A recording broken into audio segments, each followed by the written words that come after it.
चलिए, okay, going to start here. The topic is now colligative properties. Our next important heading after yours so is colligative properties. 10 note करिए इसको, बातें नहीं. Topic is colligative properties. अगला most important heading.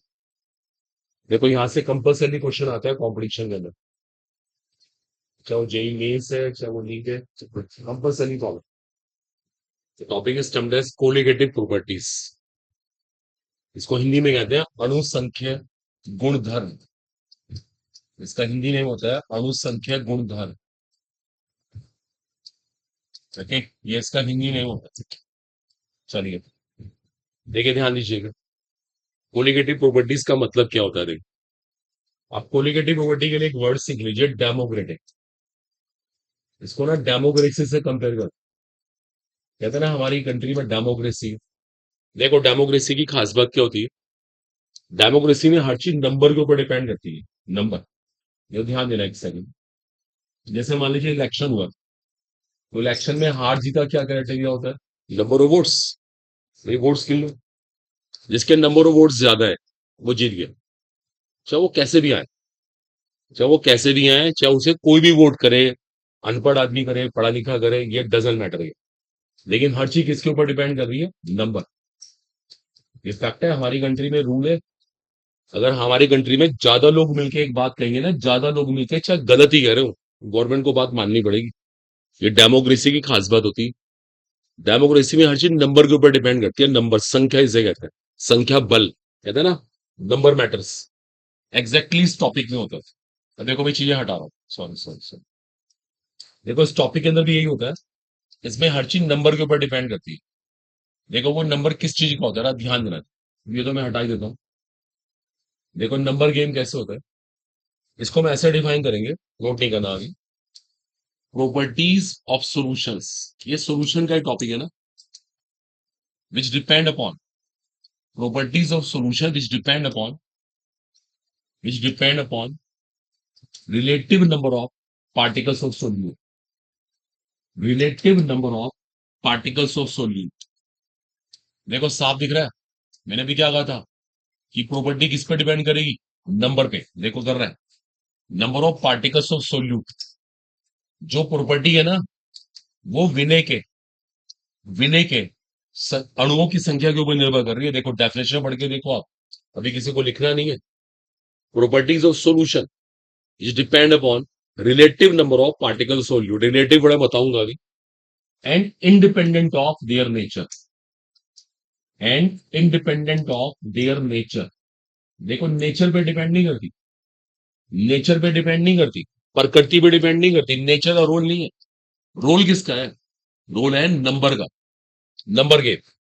तो जिसके अंदर ऐसा होता है ना कि नंबर गेम होता है, नंबर गेम, सब कुछ नंबर के ऊपर डिपेंड करे, इसको हम क्या बोलेंगे. उसे हम क्या बोलेंगे. Colligative properties. इसके डेफिनेशन भी अल्टीमेट. डेफिनेशन बहुत इंपॉर्टेंट चीज है. एक चीज सीखने, रिलेटिव वर्ड क्यों बोला हमने. देखो, रिलेटिव इसलिए बोलना पड़ता है, केमिस्ट्री में रूल ना नंबर ऑफ पार्टिकल्स का नहीं होता. ये मैटर करता है नंबर ऑफ पार्टिकल्स कितने में से है. एक मिनट, इसको रियलाइज करना है. एक मिनट. देखो, रिलेटिव का मतलब समझो. एक ना एक फैमिली है, ऐसी हाइपोथेटिकल ले लेते हैं. एक फैमिली, उस फैमिली की ना डेली की अर्निंग, डेली, रोज 10,000 रुपए. देखो, सुनो, सुन के कैसे लगता है बड़ी रिच फैमिली होगी यार, 10,000 रुपए रोज कमाते हैं. अब आप सोच के बताओ, क्या गारंटी से वो रिच होंगे. बताओ आप, हाँ ना में. जो रोज 10,000 रुपए कमाती है फैमिली, क्यों क्यों नहीं होगी. 10,000 रुपए इंसान को बहुत बड़ी बात होती है, रोज के कमाना. पता है एक एक महीने के कितने बैठते हैं. 3 लाख रुपए. 3 लाख रुपए तो बहुत बड़ी बात है इंसान में. तो क्या वो रिच होंगे. बताओ, है ना. Why is maybe. देखिए, 10,000 में क्या खर्च कर लेते होंगे. कितना खाना खा लेंगे, कैसा खाना खा, जितना मर्जी बेस्ट से बेस्ट खा लो. That's a point. She is right. She is right. ये सबसे मेन चीज. 10,000 रुपए मैटर नहीं कर रहा. फैमिली मेंबर, अगर उनके फैमिली मेंबर ही 100 हो गए, अभी भी तो देखो ना, फैमिली मेंबर 100 है, एक के हिस्से में कितने आ रहे हैं. 100 रुपए तो आ रहे हैं फिर. अब अगर 100 आदमी का खाना बने ना तो इतने सारे खाने में पैसे चले जाएंगे हमारे। तो ये रिच होने का इंडिकेशन नहीं है। रिच तब होंगे जब 10,000 रुपए कमा रहे होंगे, फैमिली मेंबर बहुत लिमिटेड होंगे, 2 4 5, तो हम मान सकते हैं। देखो समझो आप, 10,000 रुपए देख के हम रिच नहीं कह सकते। इन्होंने सही बोला है, फैमिली मेंबर्स का भी मैटर है, कितने फैमिली मेंबर्स है। इसलिए हमारे लिए number of particles he matter कर रहे हैं, रिलेटिव नंबर ऑफ पार्टिकल्स, किसी के रिस्पेक्ट में कितने हैं, ये मैटर करता है। ऐसे ही यहां पर सिर्फ 10,000 रुपये मैटर नहीं कर रहा, 10,000 रुपए के पीछे कितने मेंबर्स हैं ये भी तो मैटर कर रहा है ना।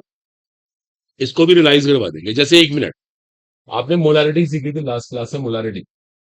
आपने देखा जब मोलारिटी निकालते तो कैसे निकालते हैं, number of moles of solute upon volume of solution in litres, ऐसे करते नहीं करते। आपने देखा, हम सिर्फ मोल्स ही नहीं निकाल रहे हैं, हम रिलेटिव नंबर ऑफ मोल्स निकाल रहे हैं कि मोल्स 1 लीटर में कितने हैं। देखो ध्यान से, हम पता लगा रहे हैं मोल्स 1 लीटर में कितने हैं, इसे कहते हैं रिलेटिव, किसी के रिस्पेक्ट में। तो एग्जैक्टली हमारे इस टॉपिक के अंदर होता है। अगर मैं इस वर्ड को यहां से ड्रॉप कर दूं ना, ये डेफिनेशन रॉन्ग हो जाए। इसको लगाने से ये डेफिनेशन बिल्कुल पावरफुल हो जाती है। अब कोई गलती नहीं कि रिलेटिव नंबर ऑफ पार्टिकल्स का रोल रहेगा, not only number of particles but also relative number of particles.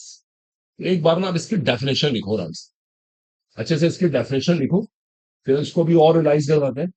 अब इस रिलेटिव का मतलब क्या भी आपके सामने ओपन कर देंगे, कॉपी करिए सब लोग फटाफट, नीचे कीजिए। Properties of solution, properties of solution which depend upon properties of solution which depend upon the relative number of particles of solute, relative number of particles of solute and independent of their nature। Nature का role नहीं है, इसका मतलब प्रकृति का role नहीं है, independent of their nature. वहां पे नेचर क्या कर रही है, नेचर का कोई रूल नहीं है। सारा गेम किसका है, relative number of particles of solute.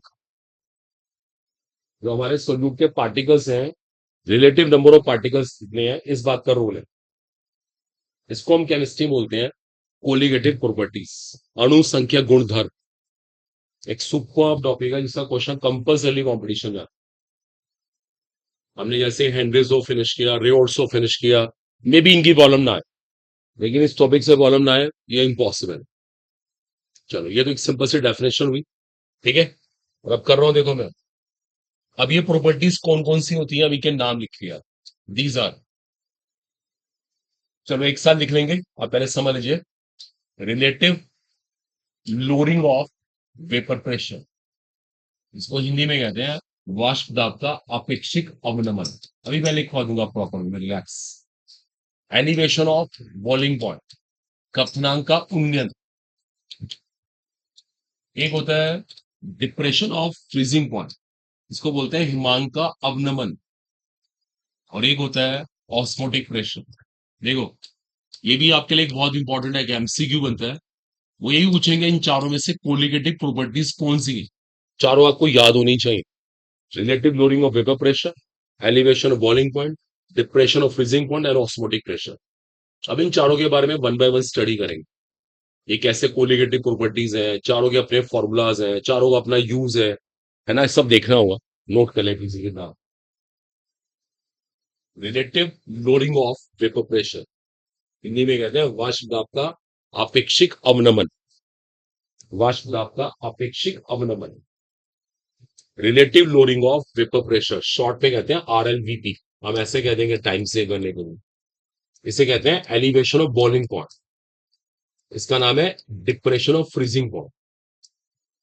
और लास्ट है ऑस्मोटिक प्रेशर, परासरण दाब कहते हैं इसको हिंदी में। इन चारों को वन बाय वन देखते हैं। चारों के फॉर्मूलाज हैं, चारों के बहुत सारे एस्पेक्ट्स हैं, वो सब देखने होंगे हमें, ठीक है। तो ये 4 कोलिगेटिव प्रॉपर्टीज है, अच्छे से कर लीजिए। देखिए अगर आपको सिलेक्शन चाहिए, क्योंकि एक क्वेश्चन यहाँ से कंपल्सरी आना ही है ना, पेपर तो इसके बिना कभी डिजाइन होगा ही नहीं। चले स्टूडेंट्स, हो गया सब नोट कर लिया होपफुली। तो पहले हम स्टार्ट करने जा रहे हैं आज।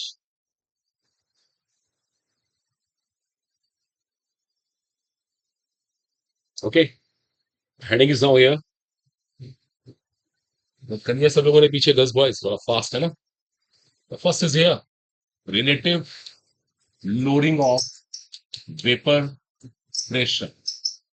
हिंदी नाम, वाष्प दाब का आपेक्षिक अवनमन। फिर से नोट कर लेगा, relative lowering of vapour pressure, और हिंदी नेम है वाष्प दाब का आपेक्षिक अवनमन। चलिए देखो, अभी हमने लास्ट क्लास में रिवॉर्ड स्लो सीखा, और आपने देखा था रिवॉर्ड स्लो अप्लाई किया, डॉल्टन स्लो अप्लाई किया, हमने एक इक्वेशन बनाई थी टोटल वेपर प्रेशर निकालने की, P is equal to P A plus P. ठीक है, ये हमने डॉल्टन स्लो के बेसिस पे बनाई थी, याद रखो। अब हम एक काम करते हैं, यहाँ पे ये अज्यूम कर लेते हैं। देखो एक बात और सुन लो, चाहे कोई भी कोलिगेटिव प्रॉपर्टी होगी ना, आपका सोल्यूट हमेशा क्या होगा? Non volatile. देखो ये कंपल्सरी है, हमारा सोल्यूट हमेशा क्या होगा? नॉन वोलेटाइल, अवाष्पशील। मैं यहाँ पे ये मान के चल रहा हूँ कि जो ए है ना, ए, वो नॉन वोलेटाइल है। इसको हिंदी में कहते हैं अवाष्पशील। इसका ये इंपैक्ट होगा, therefore P A equal to zero. ये जीरो बन गया आपके यहाँ, क्योंकि लिखा हुआ है साफ साफ नॉन वोलेटाइल। इसकी पेपर ही नहीं बनेगी, अकेले बी की पेपर बनेगी। So P equal to PV, PV को मैंने तोड़ दिया, P note B into X B. देखो पीवी को मैंने तोड़ दिया, P note B into X B. देखो ये हमारे पास एक्सप्रेशन आ गई।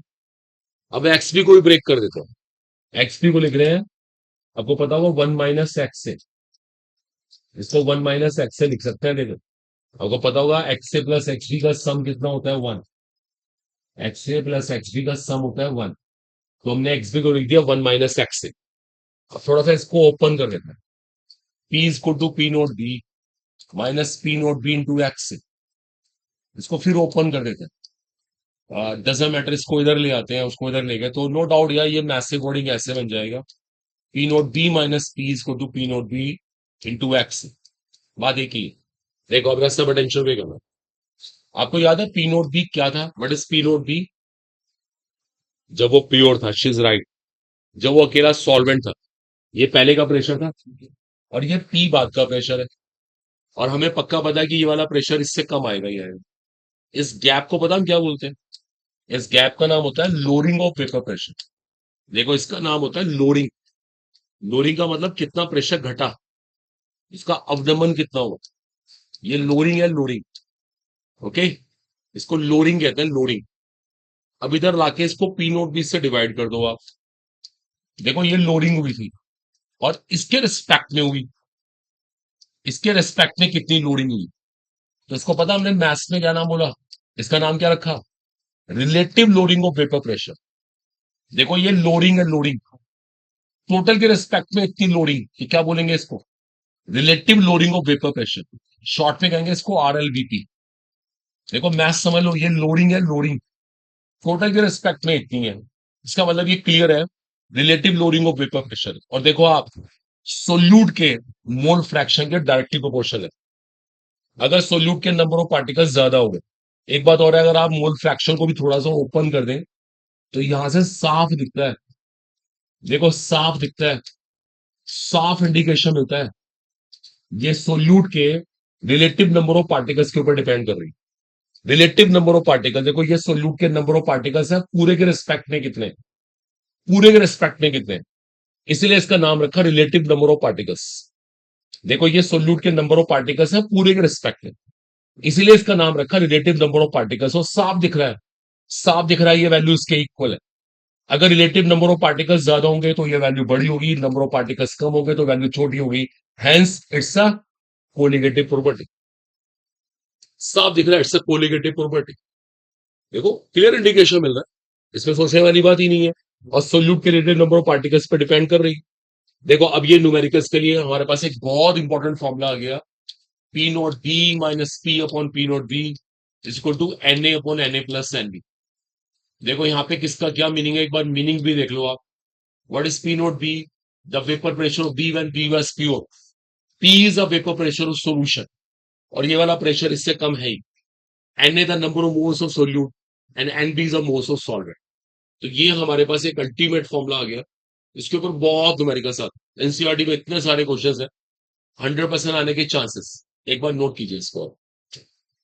थोड़ा सा ना आप ट्वेल्थ की भी हेल्प कीजिए, ट्वेल्थ के नोट्स होंगे जहां भी आप पढ़ते थे वट, इससे ना जल्दी हो जाता है। ऐसे तो ना एक ही चीज बहुत लेक्चर कर सकते हो, कितने कितने घंटे पढ़ सकते हो। वो बहुत इंटेलिजेंस नहीं है, बहुत टाइम वेस्ट नहीं करना। को हिंट मिल गया, आपको फंडामेंटल मिल गया, बस मेन है एप्लीकेशन करो, डाउट शेयर करो, बस ये होता है कॉम्पिटिशन क्लासेस के अंदर। ऐसे तो एक ही चीज को लेके बैठे रहो तो शाम तक लेक्चर करो, एंडलेस।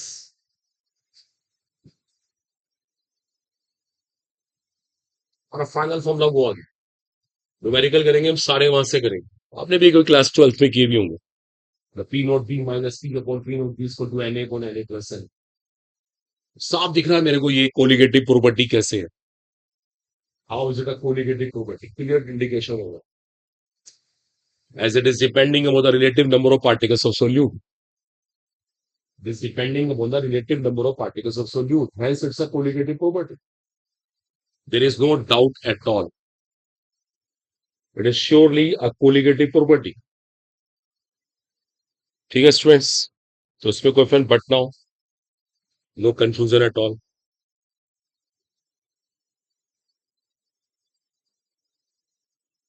ठीक है बच्चों।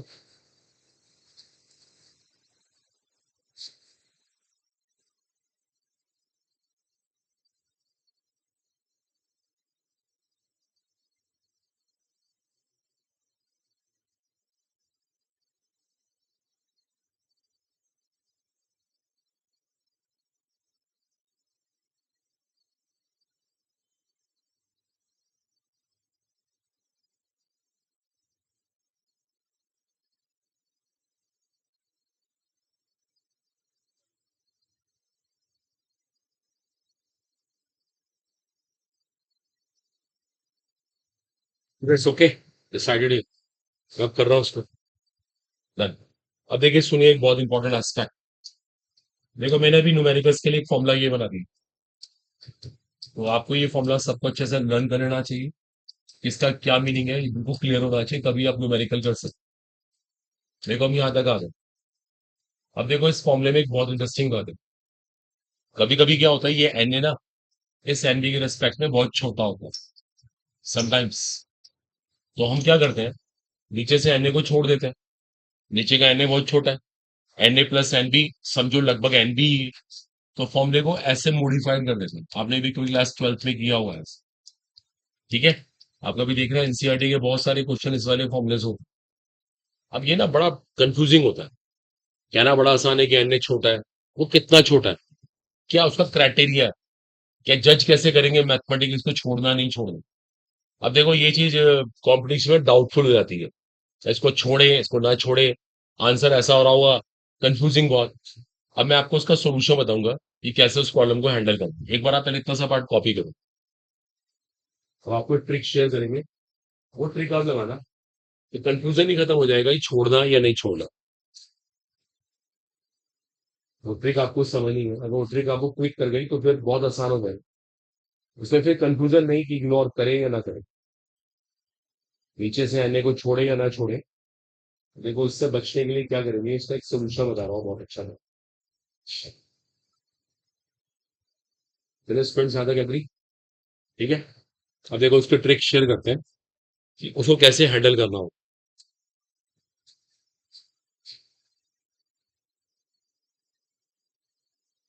आए अगले स्टेप पे। अब देखो मैंने क्या किया, पहले इसको रब कर दूं है। देखो जैसे हमारे पास ना ये फंडामेंटल फॉर्मूला है, ठीक है, हमारे सामने ये कंफ्यूजन हो रहा है कि नीचे से एन ए को छोड़े या ना छोड़े। देखो हमने इस प्रॉब्लम से बचने के लिए क्या किया, इस पूरे का ना रेसिप्रोकल कर दो आप। इसको ऐसे लिख दो, इसका उल्टा कर दो आप, दोनों साइड का उल्टा कर दिया, इसका मतलब आपने रेसिप्रोकल कर दी। देखो आपने रेसिप्रोकल कर, कुछ फर्क नहीं पड़ता, मैथ्स से अकॉर्डिंग ऐसे अलाउड होता है क्योंकि दोनों साइड है किया। अब आप क्या करो, इसको तो भी ऐसे ही लिखा रहने दो, नो प्रॉब्लम एट ऑल। वहां पे दोनों को ना अलग अलग एन ए से डिवाइड करो, दोनों को अलग अलग एन ए से डिवाइड।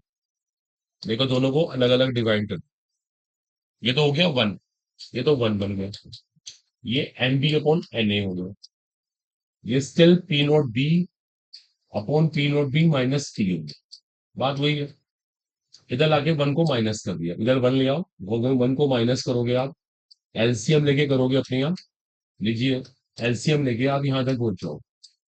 ठीक है, थोड़ा शॉर्टकट चलता भी है, स्टेप को लिखेंगे टाइम उसमें। और देखिए, अब देखिए सुनिए, माइनस है तो अंदर के साइन रिवर्स हो जाते हैं। पी नोट बी कट जाएगा, ऊपर से पी बचेगा। अब मैं पूरे एक्सप्रेशन का रेसिप्रोकल कर रहा हूँ। लीजिए बच्चों, अब हमारे पास एक बहुत इंपॉर्टेंट फॉर्मूला बन के आता है। It's a great formula. और पता सबसे इंपॉर्टेंट चीज क्या है इस फॉर्मूले की? नीचे से एन ए गायब हो गया। देखो ये है इसको फॉर्मूले की खाद, नीचे का एन ए गायब हो गया। अब वो डिस्प्यूट ही नहीं रहा कि इग्नोर करना है या नहीं करना। जितने भी कंपटीशन एस्पिरेंट होते हैं, कोटा में स्टडी करते हैं, सारे क्वेश्चन इससे करते हैं। चाहे वो एनसीईआरटी में है, चाहे वो कंपटीशन बुक में है, सब इससे। आगे से आप भी इसी से किया करो। वो जो ट्वेल्थ वाला फंडा है वो कंफ्यूजिंग है कि इग्नोर करना नहीं करना। अब यहाँ पे इग्नोर करने वाला इशू खत्म हो गया, नीचे एन ए ही नहीं, there is no N A. फॉर्मूले में हल्का सा चेंज किया हुआ, P naught B minus P upon P आ गया, पहले पी नॉट बी था, पी आ गया। और ये फॉर्मूला जो है ना, इसी की मॉडिफाइड फॉर्म है।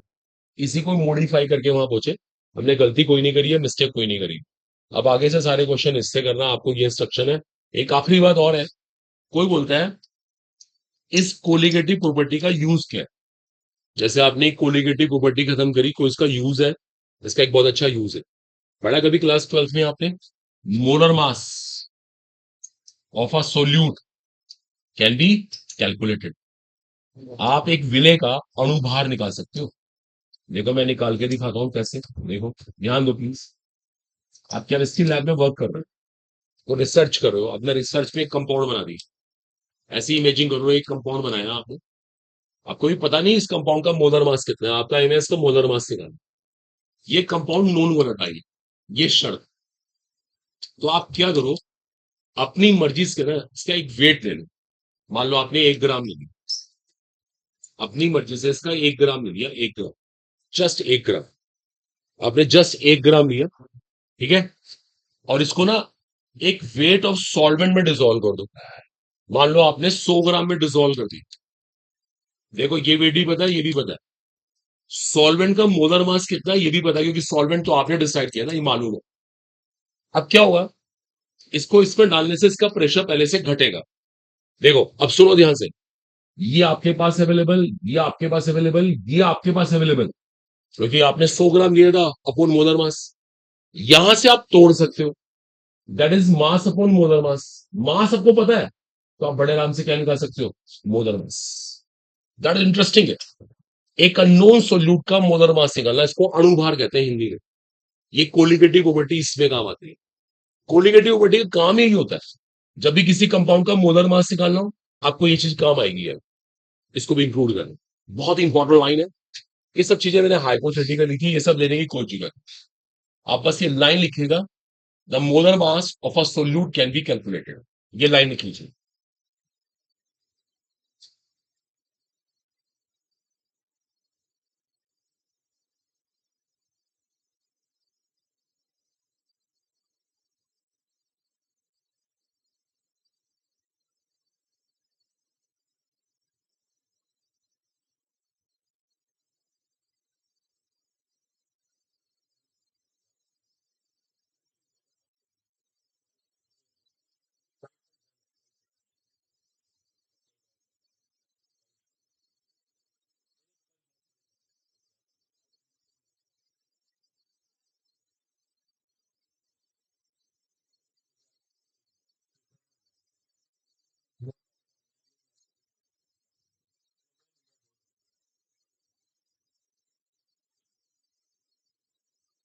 क्लास को तो बैठो, कल एक बार क्लास करेंगे फिर मुझसे।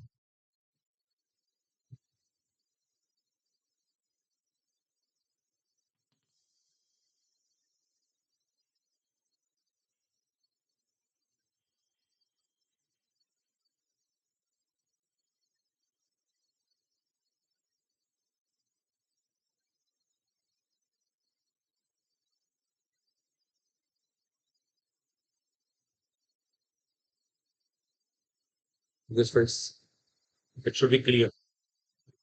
The molar mass of a solute can be calculated. The most important thing is here the molar mass of a solute can be calculated. एक सोल्यूट है आपके पास, एक विलय है, आपको पता नहीं है उसका मोलर मास कितना है, आप निकालना चाहते हैं तो इस कोलिगेटिव प्रॉपर्टी से बहुत इजीली कैलकुलेट कर सकते हैं। ठीक है बच्चों, दैट डिसाइडेड है, इसको रब कर रहा हूं है। तो first colligative property is finished here. The relative loading of vapor pressure significance we have seen.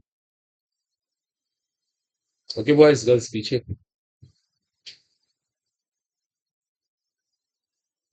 Then the next colligative property that is termed as in chemistry is elevation of Bolling. Elevation of Bolling represented by this symbol. देखो इसको बोलते हैं elevation of boiling point, कप्तनांक का उन्नयन। इसका Hindi name होता है कप्तनांक का उन्नयन, that is termed as elevation of boiling point. कप्तनांक का उन्नयन, also called elevation of boiling point. देखो इसकी केमिस्ट्री समझना, ये मेरे पास कोई लिक्विड है, देखो हर लिक्विड का अपना एक बॉइलिंग पॉइंट होता है, और आपको पता है बॉइलिंग पॉइंट किसको बोलते हैं? At boiling point what happens, the vapour pressure of liquid is same as atmospheric pressure. देखो सुनो ध्यान से एक मिनट, इसके बारे में ना बहुत गलतियां होती है बच्चों से। जैसे किसी से पूछो what do mean by boiling point, तो बच्चे बोलते हैं the temperature at which boiling starts. Boiling takes place wrong, boiling point पे कोई बॉइलिंग नहीं होती। बॉइलिंग पॉइंट पे सिर्फ क्या होता है, दो प्रेशर इक्वल हो जाते हैं, the vapour pressure and the same as atmospheric pressure. जब ये दोनों प्रेशर सेम हो जाए ना, उसको बॉइलिंग पॉइंट बोलते हैं। बॉइलिंग पॉइंट एक्चुअल में इससे हायर टेम्परेचर की होती है। जैसे पानी का नॉर्मल बॉइलिंग पॉइंट 100 है, तो इसका मतलब ये नहीं है कि 100 पे पानी बॉयल हो गया। आप प्रैक्टिकल करके देख लो, बॉयल तो वो 100 से ऊपर होगा। 100 पे सिर्फ क्या होता है, दोनों प्रेशर सेम होगा।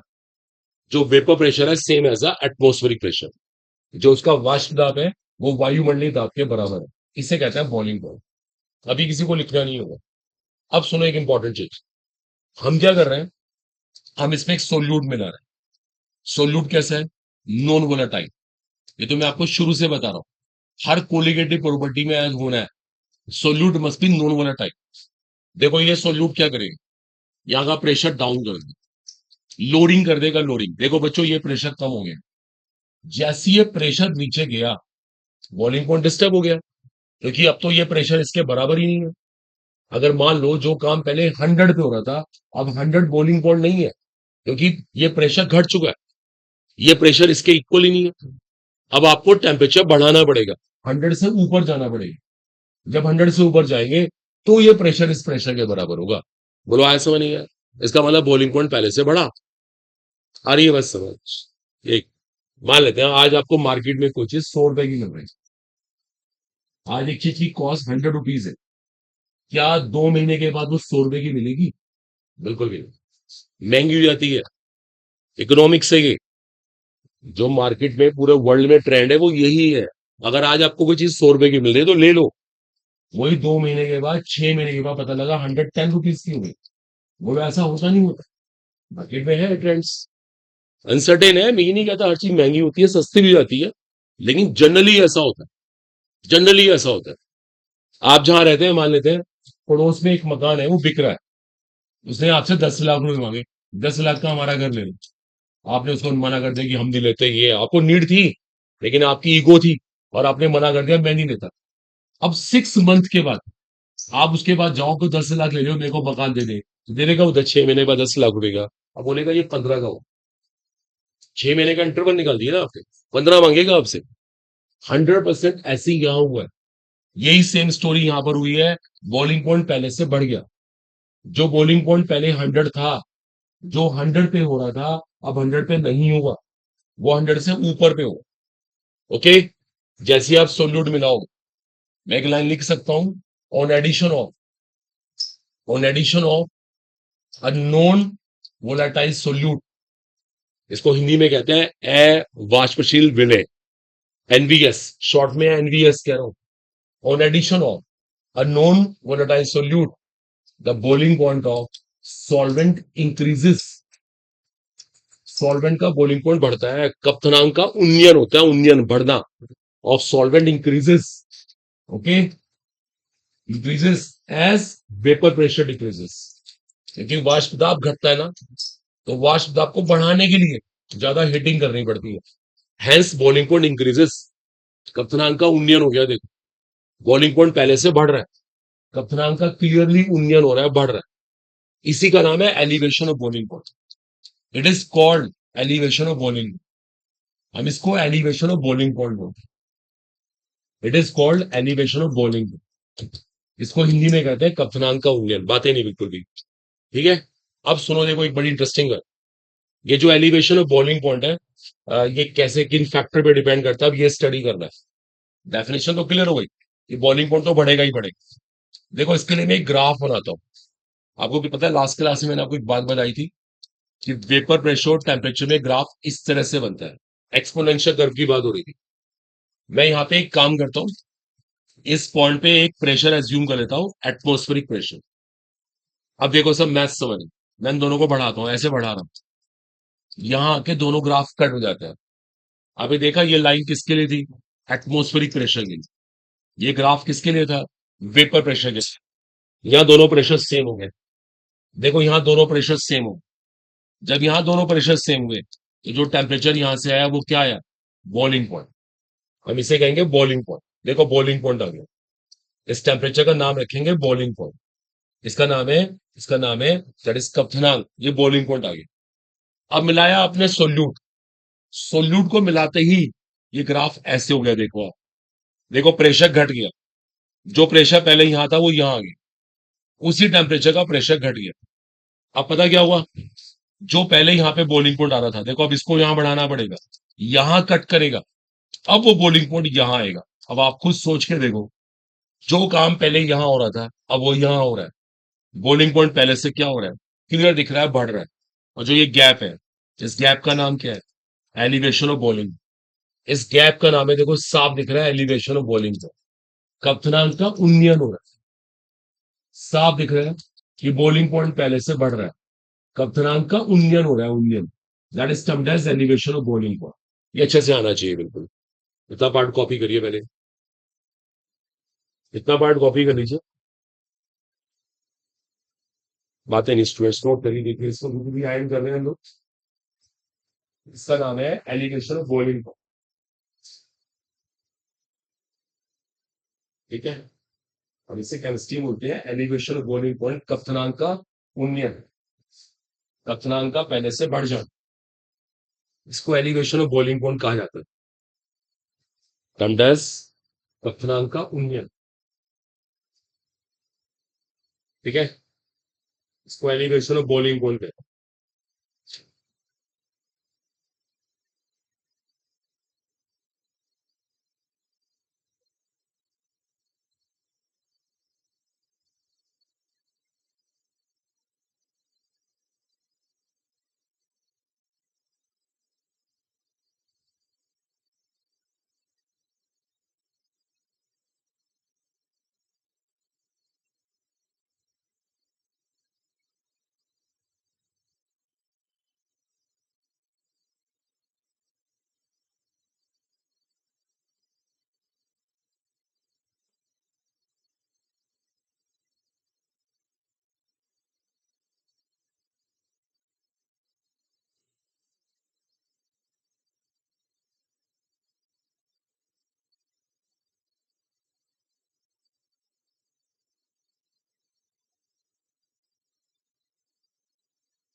I think clear, hope so.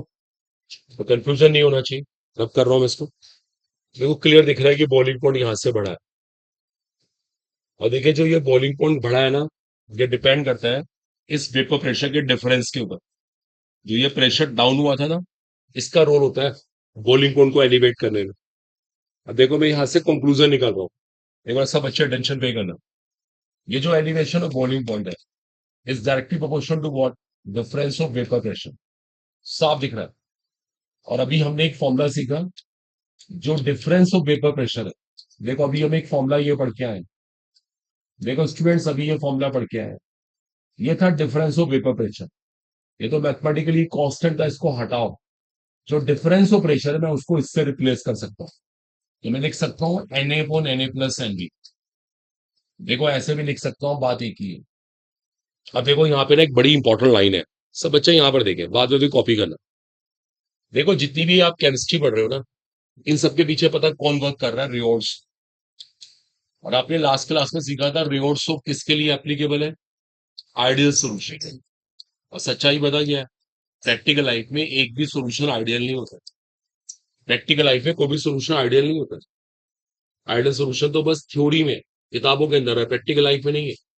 हाँ, अगर एक सोल्यूशन बहुत ही डाइल्यूट है, अगर एक सोल्यूशन कैसा है, बहुत ही डाइल्यूट, डाइल्यूट, तो क्या होता है, then it can behave as ideal solution. तो वह एज एन आइडियल सोल्यूशन काम कर सकता है। देखो इसको ना फील करवाते हैं, देखो देखो राज समझना प्लीज आप। देखो एक आइडियल सोल्यूशन कैसे बनता है, देखो फॉर एग्जाम्पल देखो, excuse me, बता देते हैं बहुत पसंद है। सर रीड करोगे ना, ठीक है।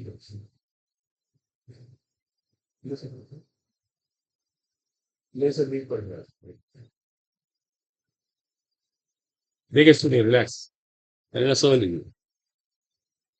सपोज करो यहाँ से ना हम ना, जैसे हम सब सहारनपुर से बिलोंग करते हैं, हमने क्या करा, यहाँ से 20-25 लोगों को ना शिफ्ट कर दिया, लाइक केरला। हमने केरला शिफ्ट कर दिया।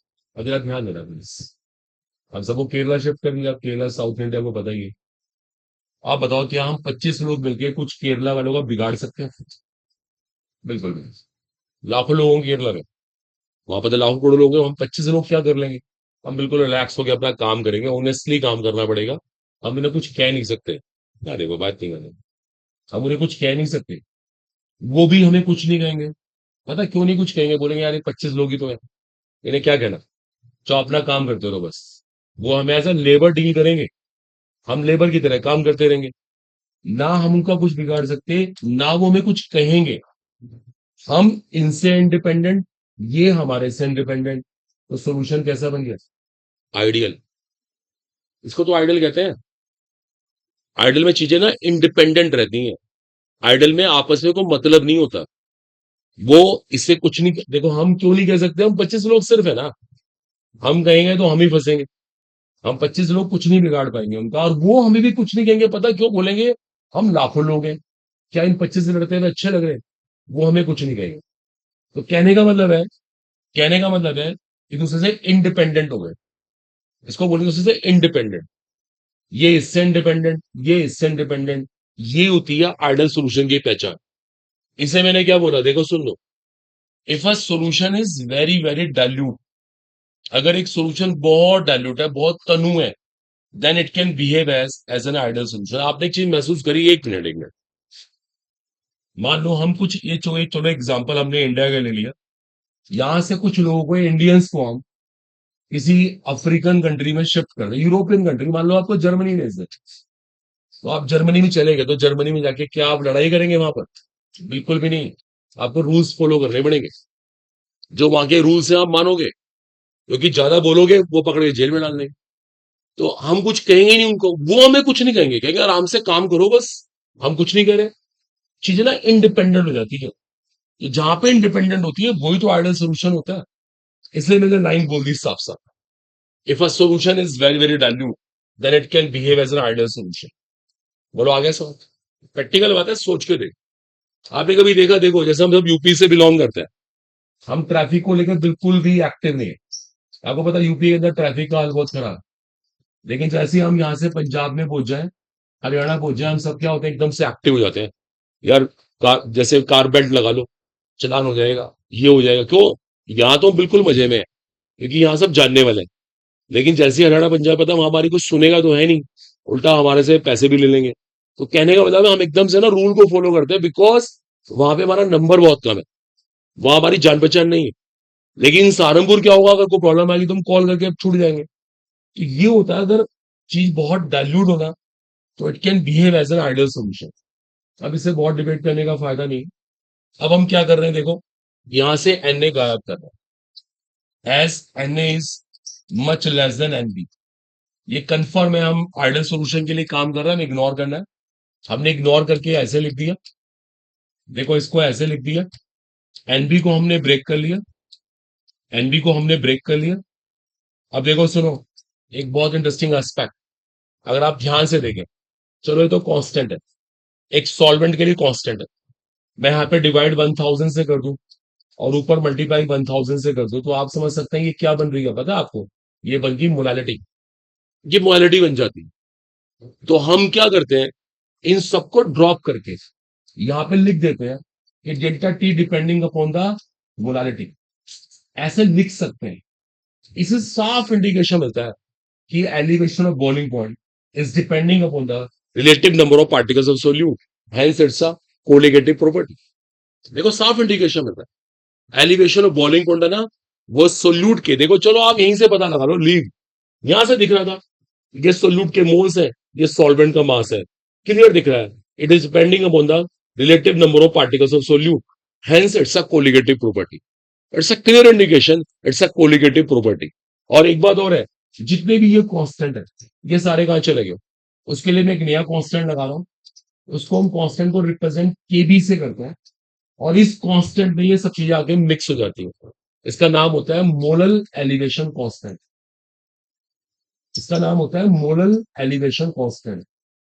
इसको हिंदी में कहते हैं मोलल उन्नयन स्थिरांक।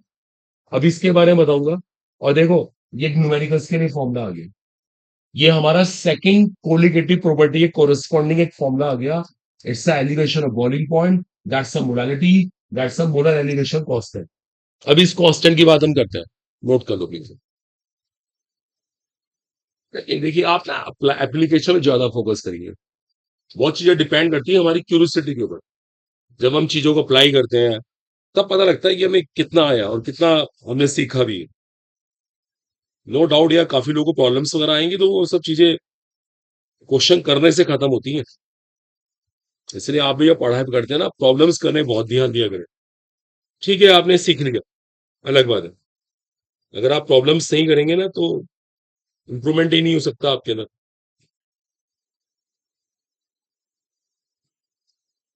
अगर आप चाहते हैं कि हम सिलेक्ट हो ना, तो प्रॉब्लम करने पे बहुत ध्यान दें। ये बहुत जरूरी होता है, ऐसे तो थोड़ी पढ़ के वो बातें नहीं आ सकती कभी भी।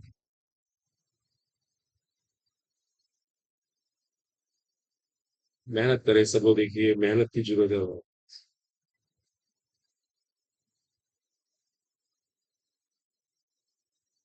नहीं करेंगे तो कोई स्टैंड नहीं कर पाएंगे।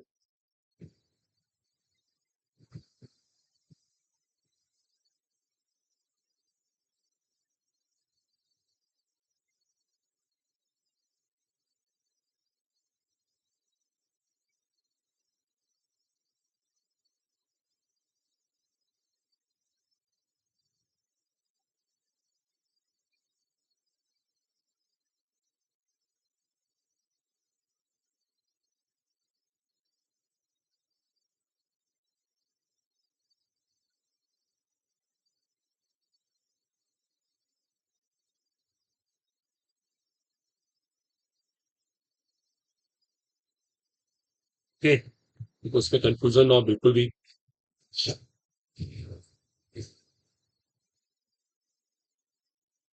It was our second colligative property.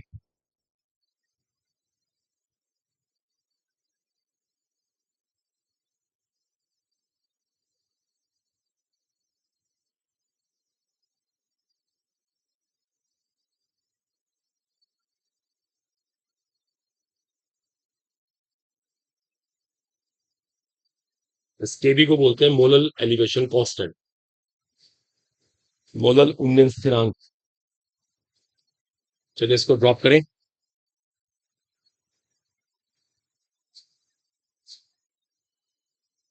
नाम है इसका मोलल एलिवेशन कांस्टेंट। अभी इस कांस्टेंट की बात करते हैं, इस कांस्टेंट की क्या स्पेशलिटी है, मैं इसको रब कर रहा हूं, ठीक है? Okay students, decided?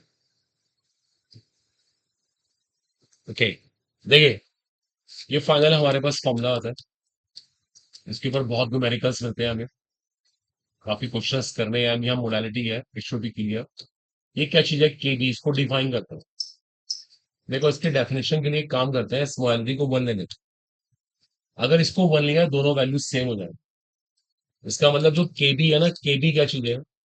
KB is a elevation of boiling point of solvent. ये केबी क्या है? Elevation of boiling point of solvent है। Elevation of boiling point of solvent when molality of solution is unity. When molality of solution is unity, अगर solution की मोललता एक है, अगर सॉल्यूशन की मोललता अगर ये फैक्टर 1 है, तो दोनों वैल्यू सेम है। इसका मतलब केबी क्या चीज है? Elevation of boiling point of solvent. ये तब है जब सॉल्यूशन की मोलालिटी 1 है। इट्स इंपॉर्टेंट थिंग है, ये यूनिटी लिखा हुआ है, एक साथ कॉपी करेंगे। It is a characteristic of solvent. देखो इस कांस्टेंट की सबसे खास बात है, ये हर सॉल्वेंट का अलग अलग होता है। इसे कहते हैं कैरेक्टरिस्टिक ऑफ सॉल्वेंट। ये आपको हर सॉल्वेंट का अलग अलग मिलेगा, वाटर का अलग मिलेगा, क्लोरोफॉर्म का अलग मिलेगा, कार्बन टेट्रा का अलग मिलेगा, हर एक का अलग अलग। इसे कहते हैं characteristic of solvent, her solvent का अलग अलग। और एक इंटरेस्टिंग बात हो रहा है, इसकी यूनिट क्या है? यूनिट की बात करें केबी की, देखो इसका मात्रक कैसे निकलता है, इधर लाके एम से डिवाइड कर दो, this is what, delta T by M बन जाएगा ना। ये टेम्परेचर का डिफरेंस है। आप इसको डिग्री सेल्सियस में एक्सप्रेस करो या फिर केल्विन में एक्सप्रेस करो, बात एक ही है। ये बात आ रही है समझ में क्या कह रहा हूं? एक मिनट एक मिनट एक मिनट एक मिनट, कहीं पे टेम्परेचर है 10 डिग्री सेल्सियस और एक 40, बताओ इनमें कितना डिफरेंस है? 30 का। इसे केल्विन में कन्वर्ट कर दो, इसमें ऐड कर दो 273, कितना आएगा? 283। इसके अंदर भी 273 ऐड करो, इसका आएगा 313। डिफरेंस अब भी कितना आएगा? 30 आएगा। डिफरेंस होता है ना, डिफरेंस, अंतर जिसे कहते हैं।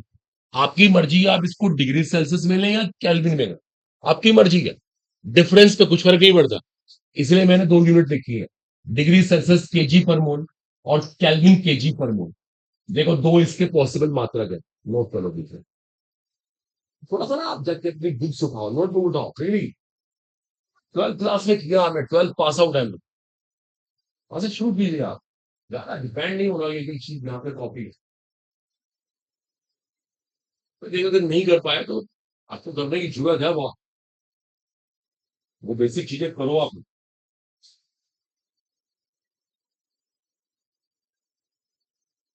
मगर 11th 12th का सिलेबस ही बहुत अच्छे से करे ना, इसको पढ़े अच्छे से, टाइम दे, देखो हमारा सिलेक्शन अपने आप हो जाए। डेडिकेशन चाहिए, वो भी कॉम्पिटिशन क्रैक करना मजाक नहीं है। इंडिया में तो खासकर है ही नहीं। हर काम के लिए मेहनत करनी पड़ेगी, लगना पड़ेगा। और नीट क्रैक तो करना ऐसा है ही नहीं कुछ भी, बस हवा में कर दे पॉसिबल। अब देखो जितने लोग आपके जानने वाले अगर सिलेक्ट हुए, आप उनसे मिलकर देखिएगा, आपको लगेगा कि यहाँ स्ट्रगल की है, 1 साल 2 साल 3 साल सब स्ट्रगलिंग है। ऐसे ही बैठे बैठे किसी कुछ मिल गया और इम्पॉसिबल। आपके से 11th 12th के नोट्स होते हैं, उनको पढ़ा करो आप, उनके अंदर भी बहुत चीजें लिखी होती हैं, वहां से भी काफी कुछ सीखने को मिलता है, वही पढ़ा रहे हैं हम लोग।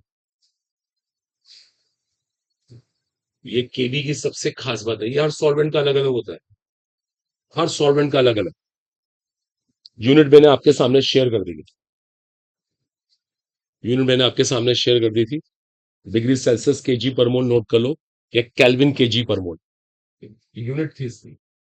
डिग्री सेल्सियस केजी पर मोल और kelvin kg per mole, they are two possible units.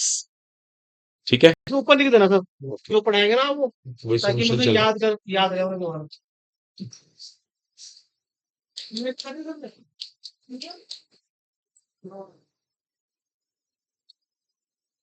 देखिए कल हम लोग का एक चैप्टर चल रहा था, ये कंप्लीट नहीं हुआ था, सब कुछ पार्ट पेंडिंग था, लाइट चली गई थी। Topic was depression of freezing point. Note कर ले, कल वाला टॉपिक है। जैसे कल हमने सीखा था ना, elevation of boiling point, the same theory पे depression of freezing point. It's our third colligative property. It's our third colligative property, depression of freezing point. देखिए अब डिप्रेशन ऑफ फ्रीजिंग पॉइंट किसको बोलते हैं ना, ध्यान दीजिएगा। देखिए first of all freezing point क्या होता है, आपको बता रखा है। At freezing point liquid phase, ये कल के नोट्स पे है, आपको बात ना करें, कल के नोट्स में देख लो आप लोग। Liquid phase and solid phase of a liquid are in equilibrium, ये कल के नोट्स में आपको लिखवाया गया था। At the freezing point liquid phase and solid phase of a liquid are in equilibrium, ये दोनों ना साम्यावस्था में होते हैं, ध्यान रखना। जैसे फॉर एग्जांपल हम वाटर की बात करते हैं, वाटर का फ्रीजिंग पॉइंट सबको पता है जीरो होता है, नॉर्मल फ्रीजिंग पॉइंट। तो पता है जीरो टेम्परेचर पे क्या होता है, वाटर की लिक्विड फेस और वाटर की सॉलिड फेस दोनों वहां पर होती है। मतलब वाटर लिक्विड फॉर्म में भी है और वाटर सॉलिड फॉर्म में भी है, और दोनों के बीच में क्या मेंटेन है, एक इक्विलिब्रियम, जिसको हिंदी में साम्यावस्था बोलते हैं। ये फ्रीजिंग पॉइंट पे हो रहा होता है, नॉर्मल फ्रीजिंग पॉइंट। अब सुनिए हमने क्या किया, देखो सब अटेंशन पे करना, कल का टॉपिक चल रहा था, उससे मुझे प्रॉब्लम आ गई थी। हमने क्या किया, वाटर के अंदर इस बार क्या मिलाया, नॉन वोलेटाइल सोल्यूट। ये हर कोलिगेटिव प्रॉपर्टी में होता है, कल भी आपको समझाया था। अब देखो इसको मिलाने से क्या होगा, इसका फ्रीजिंग पॉइंट पहले से घट जाएगा, इसका फ्रीजिंग पॉइंट पहले से कम हो जाएगा। इस बात पे कल भी डिबेट हुई थी। जो इक्विलिब्रियम पहले जीरो टेम्परेचर में मेंटेन था, अब वो जीरो पे मेंटेन हो ही नहीं पाएगा, जीरो से कम पे मेंटेन होगा, आपको टेम्परेचर माइनस में करना पड़ेगा। ये बात कल भी हमारी डिस्कस हुई थी। इसलिए इसको बोलते हैं depression of freezing point. Depression का मतलब है कम हो जाना, फ्रीजिंग पॉइंट पहले से घट गया। जो जीरो पे पहले इक्विलिब्रियम था, वो जीरो पे इक्विलिब्रियम नहीं है, जीरो से कम टेम्परेचर पे इक्विलिब्रियम मेंटेन होगा।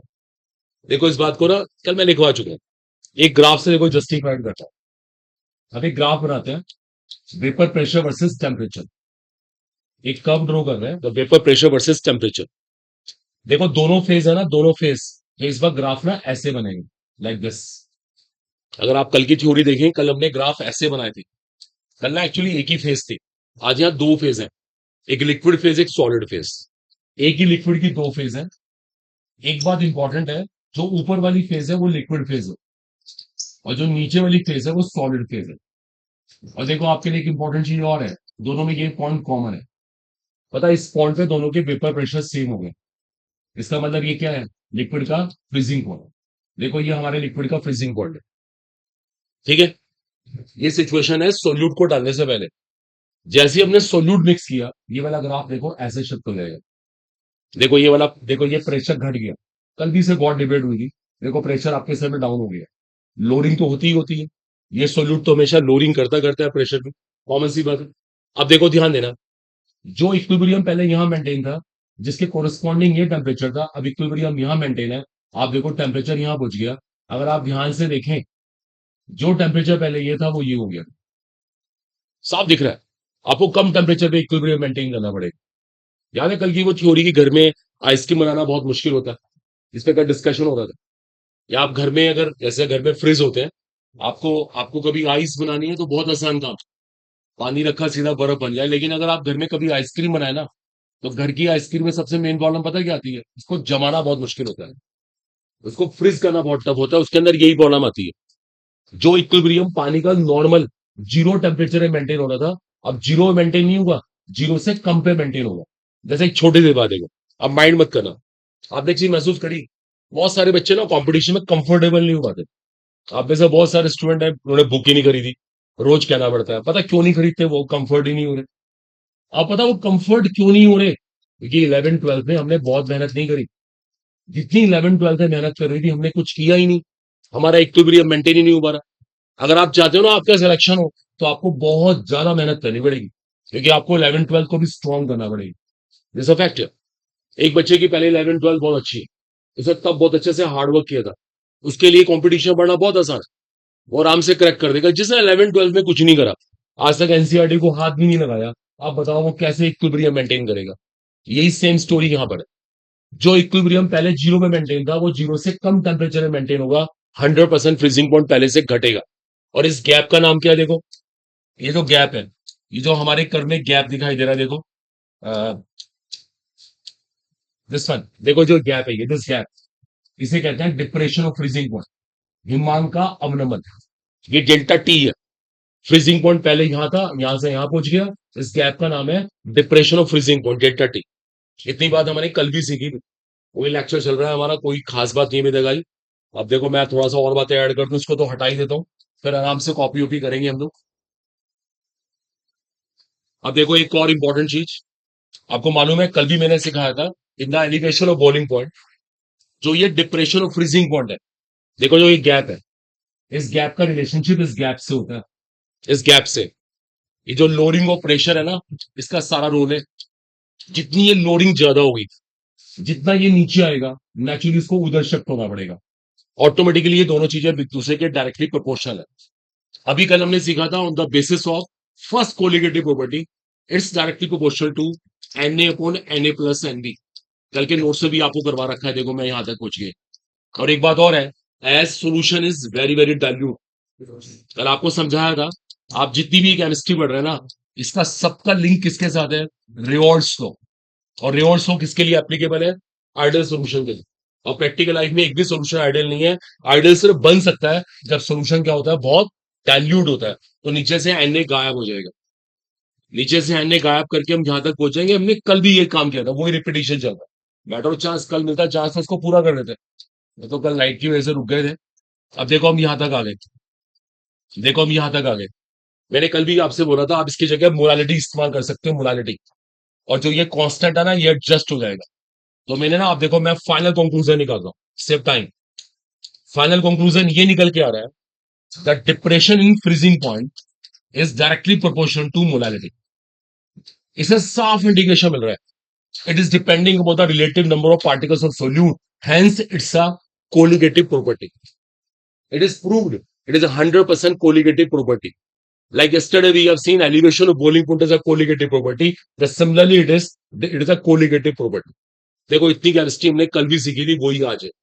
बस इतना सा फर्क है, वो एलिवेशन ऑफ बॉइलिंग पॉइंट था, ये डिप्रेशन ऑफ फ्रीजिंग पॉइंट है।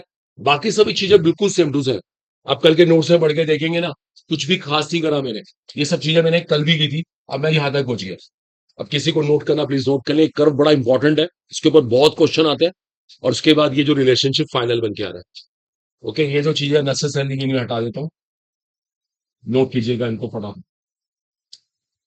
बातें इंस्ट्रूमेंट जल्दी से, हम इसको टॉपिक को पूरा कर रहे हैं आज।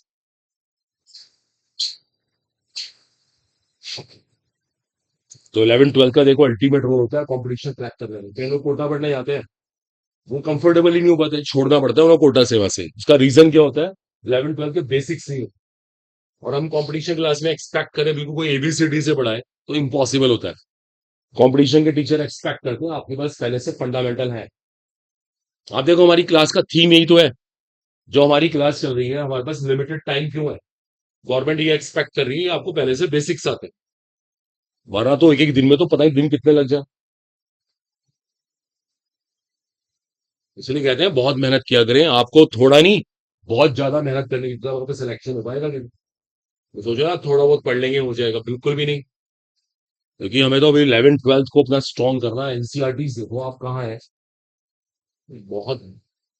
और अभी तो देखो ये तो थोड़ी बहुत मैथमेटिक्स होती है, जब आप जाएंगे ना इनऑर्गेनिक ऑर्गेनिक, इतनी डिफरेंट ब्रांचेस है ना, वो आपने पढ़ा हुआ है, बिल्कुल कहीं से यूज भी नहीं होगा। वो जो ऑर्गेनिक केमिस्ट्री हम पढ़ के आए हैं, वो तो ऑर्गेनिक है ही नहीं जो आपने पढ़ी है। वरना कंपटीशन का एक भी क्वेश्चन नहीं भाई, फील भी नहीं आएगी, हो क्या रहा है।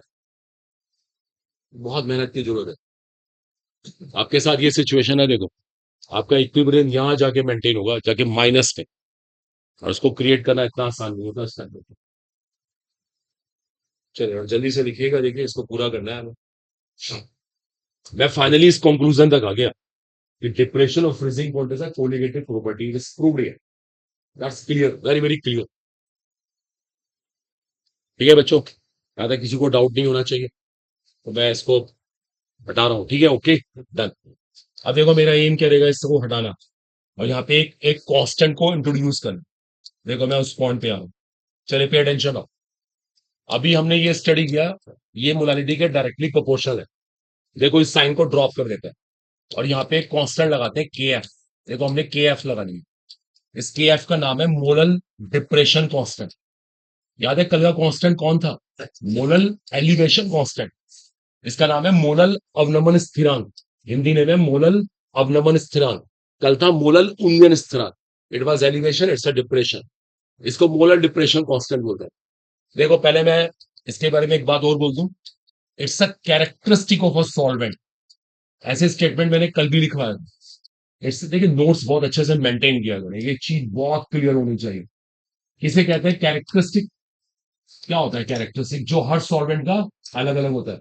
वाटर का अलग, ईथर का अलग, बेंजीन का अलग, हर एक का अलग अलग, उसे कहते हैं कैरेक्टरिस्टिक। जैसे आपने देखा हमारे फिंगरप्रिंट्स होते हैं, हमारे कैरेक्टरिस्टिक्स है। देखिए फिंगरप्रिंट एक ऐसी चीज है किसी और से मैच ही नहीं करती, वो हमारा कैरेक्टरिस्टिक है। ऐसे ही सॉल्वेंट का कैरेक्टरिस्टिक होता है, रिमेंबर ये, तो कॉपी नहीं करेगा। इसको डिफाइन करूं मैं, व्हाट इज के एफ? अगर मुझे के एफ को डिफाइन करना है तो एम को 1 ले लेना चाहिए। जैसे ही मैंने एम को 1 लिया, दोनों वैल्यू सेम हो। इससे पता मुझे क्या इंडिकेशन मिलेगा? व्हाट इज के एफ? के F is the depression of freezing point of solvent. Depression of freezing point of solvent when molality of a solution is unity. When molality of a solution is unity. ऐसी definition exactly हम कल पढ़ के आए। वो same story यहां पर कल के भी था, आज किया है। It's a depression of freezing point of solvent when the molality of solution is unity. जब सॉल्यूशन की मोललता एक होती है, तो जो डिप्रेशन ऑफ फ्रीजिंग पॉइंट है, हिमांका वनमन है, उसे हम क्या बोल रहे हैं? मोलल अवनमन स्थिरांक। वो क्लियर है, सॉफ्ट डेफिनेशन लिखी। यूनिट, देखो यूनिट की बात करें, इसके एफ की यूनिट क्या है? इसका मात्रक। देखो कैसे निकलेगा? के एफ यहां से क्या आया? Delta T by M. M को इधर ले आए हम। Delta T difference of temperature है, could be express in degree Celsius और इन केल्विन। केल्विन जैसे मर्जी एक्सप्रेस कर लो। देखो एक तो इसकी यूनिट ये आती है, एक तो यूनिट ये आती है डिग्री सेल्सियस केजी पर मोल। और अगर किसी बच्चे ने यहाँ पे केल्विन लिया, डजंट मैटर, या unit is what? Kelvin kg per मोल। ये सब बातें कल भी डिस्कस हुई थी, exactly the same topic going हुए। कर लो कॉपी इसको फटाफट, एप्लीकेशन करो, आप प्रॉब्लम लेकर आओ, बढ़िया बढ़िया अच्छे अच्छे क्वेश्चन होने चाहिए आपके पास। और उसका टाइम देना पड़ेगा। क्वेश्चन बैंक मार्केट जाइए, कुछ खरीदिए अपने लिए। अब दिवाली की इतनी शॉपिंग कर रहा हूँ ना, बेटर कुछ बुक्स खरीद लेना अपने लिए। और दिवाली के पटाखे काम नहीं आएंगे, हम सब बुक्स खरीद लेना, वही आपस में गिफ्ट करना एक दूसरे को। तेरे लिए केमिस्ट्री बुक है, मैं तो पढ़ नहीं पाता, तेरे लिए लेकर आया। तो टाइम नहीं मिलता, ऐसे लोग बैठे हैं ना, इनको टाइम नहीं मिलता, तो आपस में गिफ्ट कर दें, शायद आपका फ्रेंड इसी बहाने पढ़ लेगा।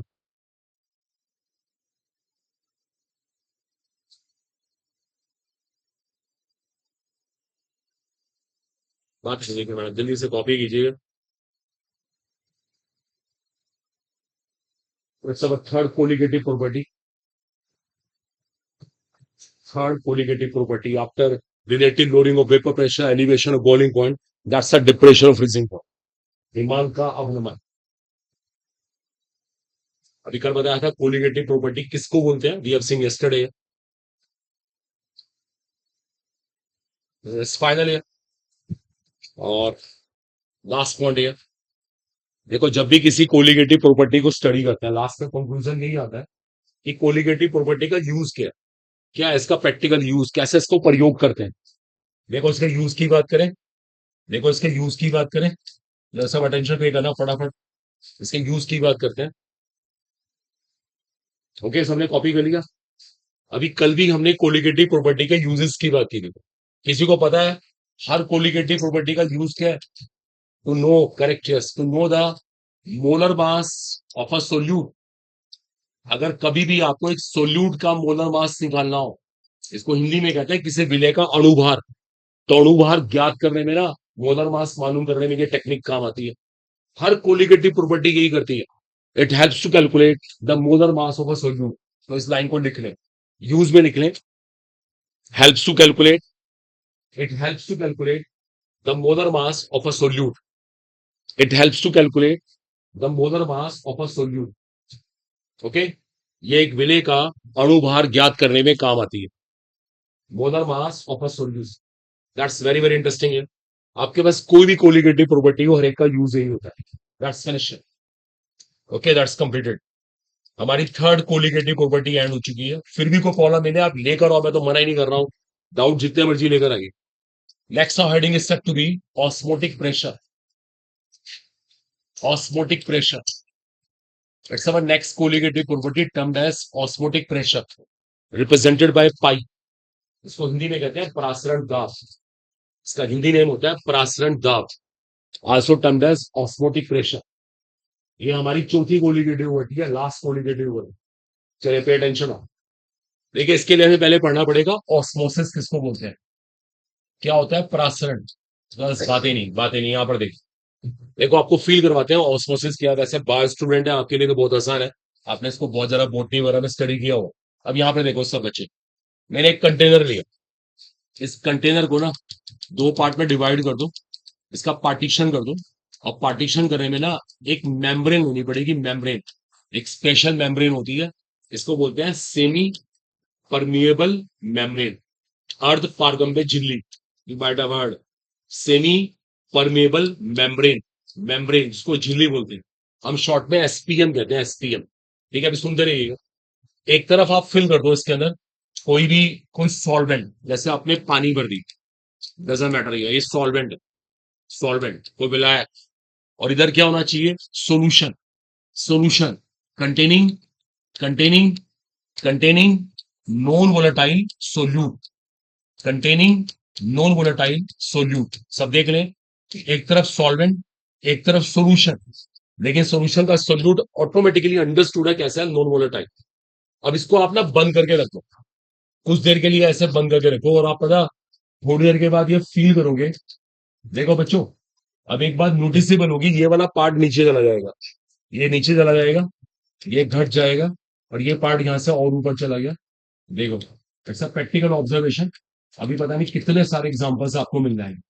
देखो ये पिक्चर आपके सामने आ गई, ये नीचे ये ऊपर. इससे कंक्लूजन ये हुआ, इससे ये रिजल्ट निकल के आया कि कुछ कुछ सॉल्वेंट मॉलिक्यूल यहां से यहां ट्रांसफर हुए. देखो तभी तो ऐसा हुआ होगा, नीचे वो ऊपर चला गया.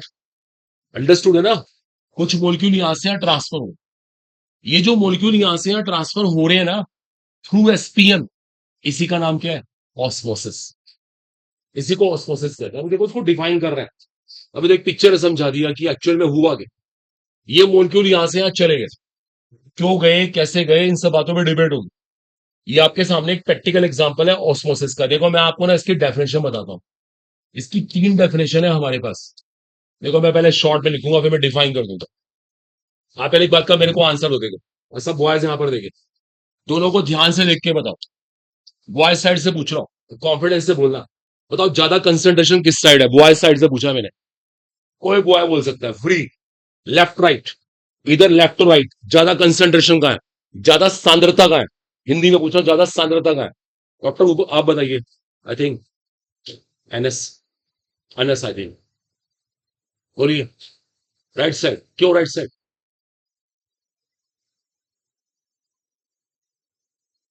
ज्यादा कंसंट्रेशन का है. और किसी से पूछ के नहीं बताना है, जो बताना अपने आप, बिल्कुल ऑनेस्टली ईमानदारी से. नहीं आता आराम से बैठ जाएंगे, किसी से पूछ के नहीं बताएंगे. कोई हमारी हेल्प ना करे, ना हमें किसी की हेल्प चाहिए. बताओ अभी ज्यादा कंसंट्रेशन का है, दोबारा से बताओ. कोई बच्चा बताना चाहता है, आप बताओ. डॉक्टर साहब बैठे हैं लास्ट से हमारे, कॉन्फिडेंस से बोलो. ज्यादा कंसंट्रेशन का है, ज्यादा सांद्रता का है, ज्यादा भीड़ का है. सिंपल लैंग्वेज बोलो, फटाफट बोलो यार. लेफ्ट राइट, कोई बात नहीं. आप बनाएंगे कॉर्नर में बैठिए लास्ट में. ज्यादा कंसंट्रेशन का है, लेफ्ट राइट. ज्यादा भीड़ का है, भीड़ भीड़ भीड़. Simple language. हाँ सही बात है, कॉन्फिडेंस से बोलिए. डर क्यों रही है आप. ज्यादा कंसंट्रेशन यहां है. क्यों है, क्योंकि यहाँ पे सोल्यूट के भी पार्टिकल्स है. देखो आप बोल ही नहीं पाते यार, कैसे मतलब कैसे काम चलेगा. आप में डर ही इतना बना हुआ है, आपको खुद पे कॉन्फिडेंस ही नहीं है. हाउ डू डॉक्टर, कैसे किसी का ट्रीटमेंट कर लेंगे आप.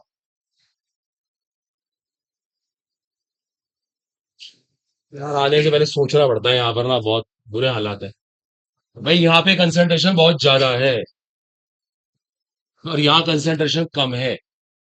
पहली बात. अब बात ना करिए, किसी को विषय बोलना नहीं है. ओए मना कर रहे हैं ना, बात नहीं करनी किसी को भी, आवाज ना है बिल्कुल भी, चुपचाप सुन लीजिए. मूवमेंट ऑफ मॉलिक्यूल्स, जहां बोलना है वहां बोला नहीं जाता ना, इसलिए चुप होकर बैठो आराम से. From lower concentration to higher concentration. देखो इसकी सिंपल डेफिनेशन अपने आप बनती है थ्रू एसपीएम। दिमाग लगाना पड़ता है थोड़ा सा, पार्टिसिपेट करो, पार्टिसिपेशन चाहिए आपका। हम कहीं और हैं, मैं कहीं और जा रहा हूं, तो कैसे काम चलेगा? लोअर टू हायर कंसेंट्रेशन साफ दिख रहा है। ये बताओ, ये डेफिनेशन सबको डाइजेस्ट हुई है? आ गई समझ? बात दिख रही है क्लियर? अब दूसरा क्वेश्चन देखो, फिर ये क्वेश्चन बायो का है। बायो वाले टीचर इसको एक तरीके से और डिफाइन करते हैं, एनसीईआरटी में कुछ और मिलेगा, बायो वाली एनसीईआरटी। फिर एक क्वेश्चन पूरी क्लास से, गर्ल्स साइड से पूछेंगे, लास्ट रो बताना, लास्ट रो बैठी है हमारी। यहां ज्यादा कंसेंट्रेशन सॉल्वेंट की कहां है? ज्यादा कंसेंट्रेशन सॉल्वेंट की कहां है? सॉल्वेंट की। क्यों क्यों क्यों? इधर क्या है? नहीं, इधर ज्यादा कंसेंट्रेशन क्यों है? यहाँ पे सोल्यूट है ही नहीं। यहाँ अकेला कौन है? अकेला ही सॉल्वेंट है। वहां सोल्यूट भी है। नेचुरली यहाँ पे कंसेंट्रेशन सॉल्वेंट की ज्यादा है। तो पता बायो टीचर कैसे डिफाइन करते हैं? Movement of molecules from from देखो बायो के टीचर ऐसे डिफाइन करते हैं, higher concentration of solvent to the lower concentration of solvent. ये बायो वालों का मेथड है। चलेगा? It will also go, both are correct. हम केमिस्ट्री वाले ऐसे कह रहे हैं, बायो वाले ऐसे। अब बात करते हैं फिजिक्स की। फिजिक्स वाले बोलते हैं हम चक्कर में नहीं पड़ते, हमें नहीं सोचना कंसेंट्रेशन का है। फिर एक क्वेश्चन है, आप लोग बताना, सेकंड लास्ट रो, ज्यादा वेपर प्रेशर कहां है? यहां पे ज्यादा वेपर प्रेशर कहां है? Left right? क्यों लेफ्ट साइड? उसमें सोल्यूट नहीं है। राइट में क्या हुआ? सोल्यूट आ गया। सोल्यूट ने क्या कर दिया?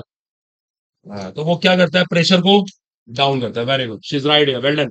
देखो यहाँ पे वेपर प्रेशर ज्यादा है, यहाँ पे वेपर ज्यादा बनेगी, ज्यादा बनेगी, ज्यादा वाष्प बनेगी। वहां वेपर कम बनेगी, वहां पे वाष्प वाष्प कम बनेगी। यहाँ पे वेपर प्रेशर ज्यादा है, साफ दिख रहा है। तो मोलिक्यूल ज्यादा से कम की तरफ आएंगे, नहीं आएंगे? आएंगे। तो पता फिजिक्स वाले क्या बोलते हैं? फिजिक्स वाले बोलते हैं the movement of molecules from from from higher vapour pressure to the lower vapour pressure through through SPM is called osmosis. देखो उनकी डेफिनेशन ये। देखो तीन तरह से एक बात को एक्सप्रेस कर सकते हैं, तीनों अपनी जगह सही है, गलत कुछ भी नहीं है, जैसा मन करते, लेकिन आपको तीनों बात पता हो। कंपटीशन में कोई कुछ भी पूछ सकता है, कोई भी स्टेटमेंट देके बोलेगा ढूंढो इसमें से ऑस्मोसिस क्यों है। अभी रुक जाना, लिखने का मौका दूंगा, मेरा ध्यान देना।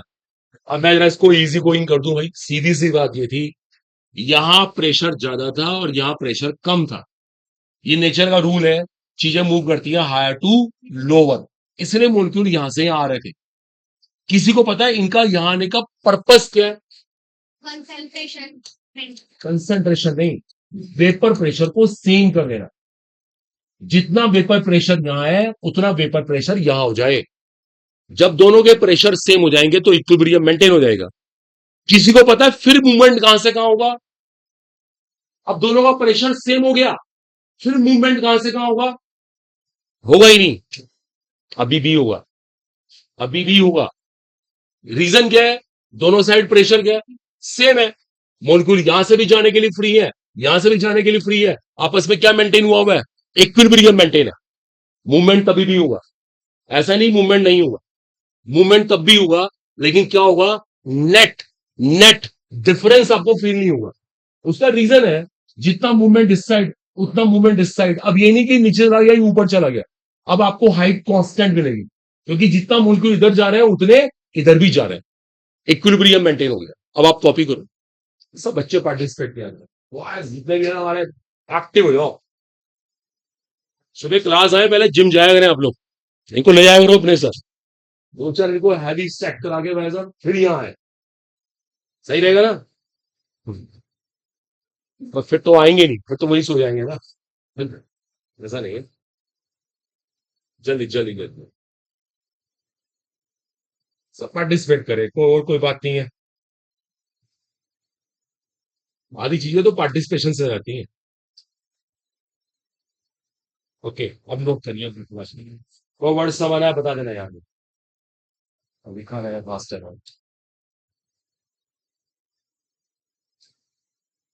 पढ़ लीजिए आप, फिर से कोई इशू नहीं। थोड़ा पहले समझ लो फिर पढ़ लो फिर दिक्कत नहीं। ऑस्मोसिस को डिफाइन किया मैंने, तीन डेफिनेशन बनाई। सवाल है बता देना थोड़ा सा ऐसे हुआ है यार। Advance कर लो।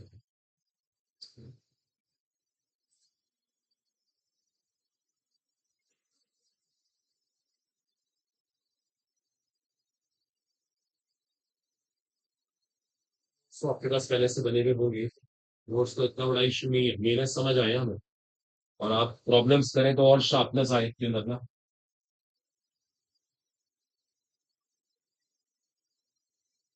ठीक है स्टूडेंट्स, को डाउट नहीं होना चाहिए। तो ऑस्मोसिस सीख लिया हमने। ऑस्मोसिस क्या होता है वी हैव डिस्कस्ड। और ऑस्मोसिस कब तक होगा ये भी देख लिया हम लोगों ने, और कभी भी मूवमेंट रुकेगा नहीं।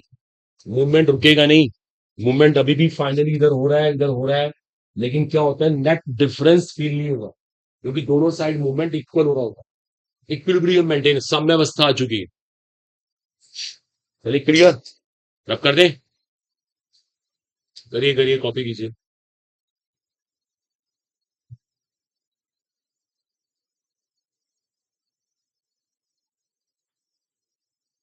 स्टूडेंट्स करूं इधर गर्ल साइड,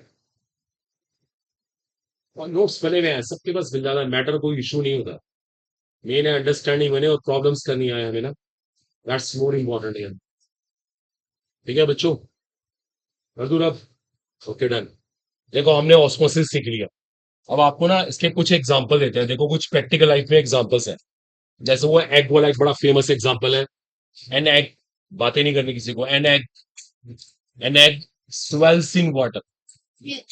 आपने कभी सुना होगा, जैसे देखो एक प्रैक्टिकल वर्क, सब बच्चे का ध्यान देना। आपने क्या करा, एक एग को पानी में रख दिया। आपको पता है एग पानी में फूल जाता है, इट स्वेल्स। देखो अगर कभी आपने ना चेक करो तो करके जाके देखना घर पे, एक बिल्कुल नॉर्मल सी ऑब्जर्वेशन है। आप कभी एग को पानी में रखिए, वो फूल जाएगा, वो स्वेल हो जाएगा। देखो देखो फूलने का रीजन सुनो। सबको पता है एग के अंदर भी एक लिक्विड होता है। आपने इसको पानी में रखा, पानी भी लिक्विड है, लेकिन पानी की कंसंट्रेशन क्या है, कम। और जो एग के अंदर लिक्विड है बहुत थिक होता है, उसकी कंसंट्रेशन क्या होती है, ज्यादा। और ये जो एग शेल है, एग शेल जो छिलका है इसका बेसिकली, या मेम्ब्रेन भी होती है, इट वर्क्स एज एसपीएम। आप बताओ सबको आ रहा है सब? सोचो दो तरह की कंसंट्रेशन, बीच में एसपीएम, क्या होके रहेगा, ऑस्मोसिस। मूवमेंट कहां से कहां होगा, lower concentration to higher concentration. और देखो आपको साफ दिख रहा है एग विल स्वेल। देखो स्वेल हो जाएगा, खुल जाएगा पक्का, ये एग 100% स्वेल हो जाएगा, किसी को लिखना नहीं, साफ दिख रहा है। एक इसकी रिवर्स सिचुएशन, देखो रिवर्स सिचुएशन में क्या हुआ, किसी को बात नहीं करनी। देखो रिवर्स सिचुएशन में क्या हुआ, देखो रिवर्स फंडामेंटल क्या है। अब उल्टा केस, अब आप एक काम करिए, यहाँ lease salty water, salty water. इस बार जो पानी है ना थोड़ा उसमें नमक मिला दिया, नमक, सॉल्ट मिला दिया, कॉमन सॉल्ट। पता है इस बार क्या होता है, किसी को मालूम है? एग श्रिंक्स, सिकुड़ जाता है एग, इट श्रिंक्स। क्यों श्रिंक हो रहा है, क्यों श्रिंक हो रहा है? क्योंकि इस बार बाहर कंसंट्रेशन ज्यादा है, मूवमेंट लोअर टू हायर हो रहा है, अंदर से बाहर की तरफ हो रहा है, तो एग पहले से अपने आप श्रिंक हो गई होगा। ये भी ऑस्मोसिस है, क्लियर? ये भी देखो ऑस्मोसिस है। डेफिनेशन वही है, कॉन्सेप्ट गलत कुछ नहीं है, बस मूवमेंट का प्रोसेस बदल गया। ये पानी में रखा था, ये सॉल्टी वाटर में रखा था, या मूवमेंट अंदर से बाहर की तरफ हो रहा है, नेचुरल सी बात है, ये श्रिंक होगा ही होगा। Is it clear you? और ऐसे पता नहीं कितने सारे एग्जांपल, किशमिश होती है पानी के अंदर फूल जाती है ना, तो ऐसे पता नहीं कितने सारे एग्जांपल। जैसे किसी के कभी कभी क्या होता है, बहुत ज्यादा बोलने से ना गले में स्वेलिंग आ जाती है, गलों ने है ना, कभी देखा होगा आपने, गले में स्वेलिंग आ जाती है। जब गले में स्वेलिंग आती है तो नमक वाले पानी से गरारे करने चाहिए, गार्गल्स करने चाहिए, सुना होगा आपने है ना, डॉक्टर साहब पता होगा आई थिंक, नमक वाले पानी से गरारे करने को बोलते हैं। Why, explain. आप भी कहते होंगे अपने पेशेंट से, तो क्यों कहते हो नमक वाले पानी से गरारे करें, हैं? वेरी गुड, सही कह रहे हो आप, ऑस्मोसिस प्ले कर। उसको हम एग को पानी में डाला, तो आप कह रहे हो फूल जाएगा, तो उसके अंदर भी चेंज आएगा एग के अंदर चेंज, के अंदर तो चेंज, क्लियर? ऐसा कुछ नहीं कि एग का, जो एग के अंदर प्रोटीन है वो खराब हो गया, ये एग वर्क करना बंद कर देगा, कुछ भी नहीं।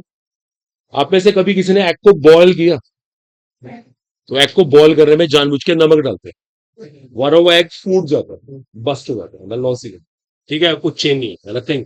तो ये सही कह रहे हैं, देखो नमक वाले पानी से गरारे इसलिए करते हैं, मान लो किसी गले में स्वेलिंग आ रही है, उसका गला यहां से पक गया, देखो स्वेल हो गया, अब क्या हुआ, देखो उसकी बॉडी में भी पानी है, लॉन्ग सी बात है, बीच में हमारी स्किन है, ये स्किन कैसे काम कर रही है, एज ए एसपीएफ, ये नमक वाला पानी है, नमक वाला पानी उससे कांटेक्ट में आ रहा है, तो क्या होगा, मूवमेंट होगा lower concentration to higher concentration, देखो अपने आप ही लिक्विड ऐसे मूव करेगा, तो जो उसकी ये बॉडी यहां से स्वेल हो रही है, इट बिकम्स नॉर्मल। तो वही रीजन है ऑस्मोसिस।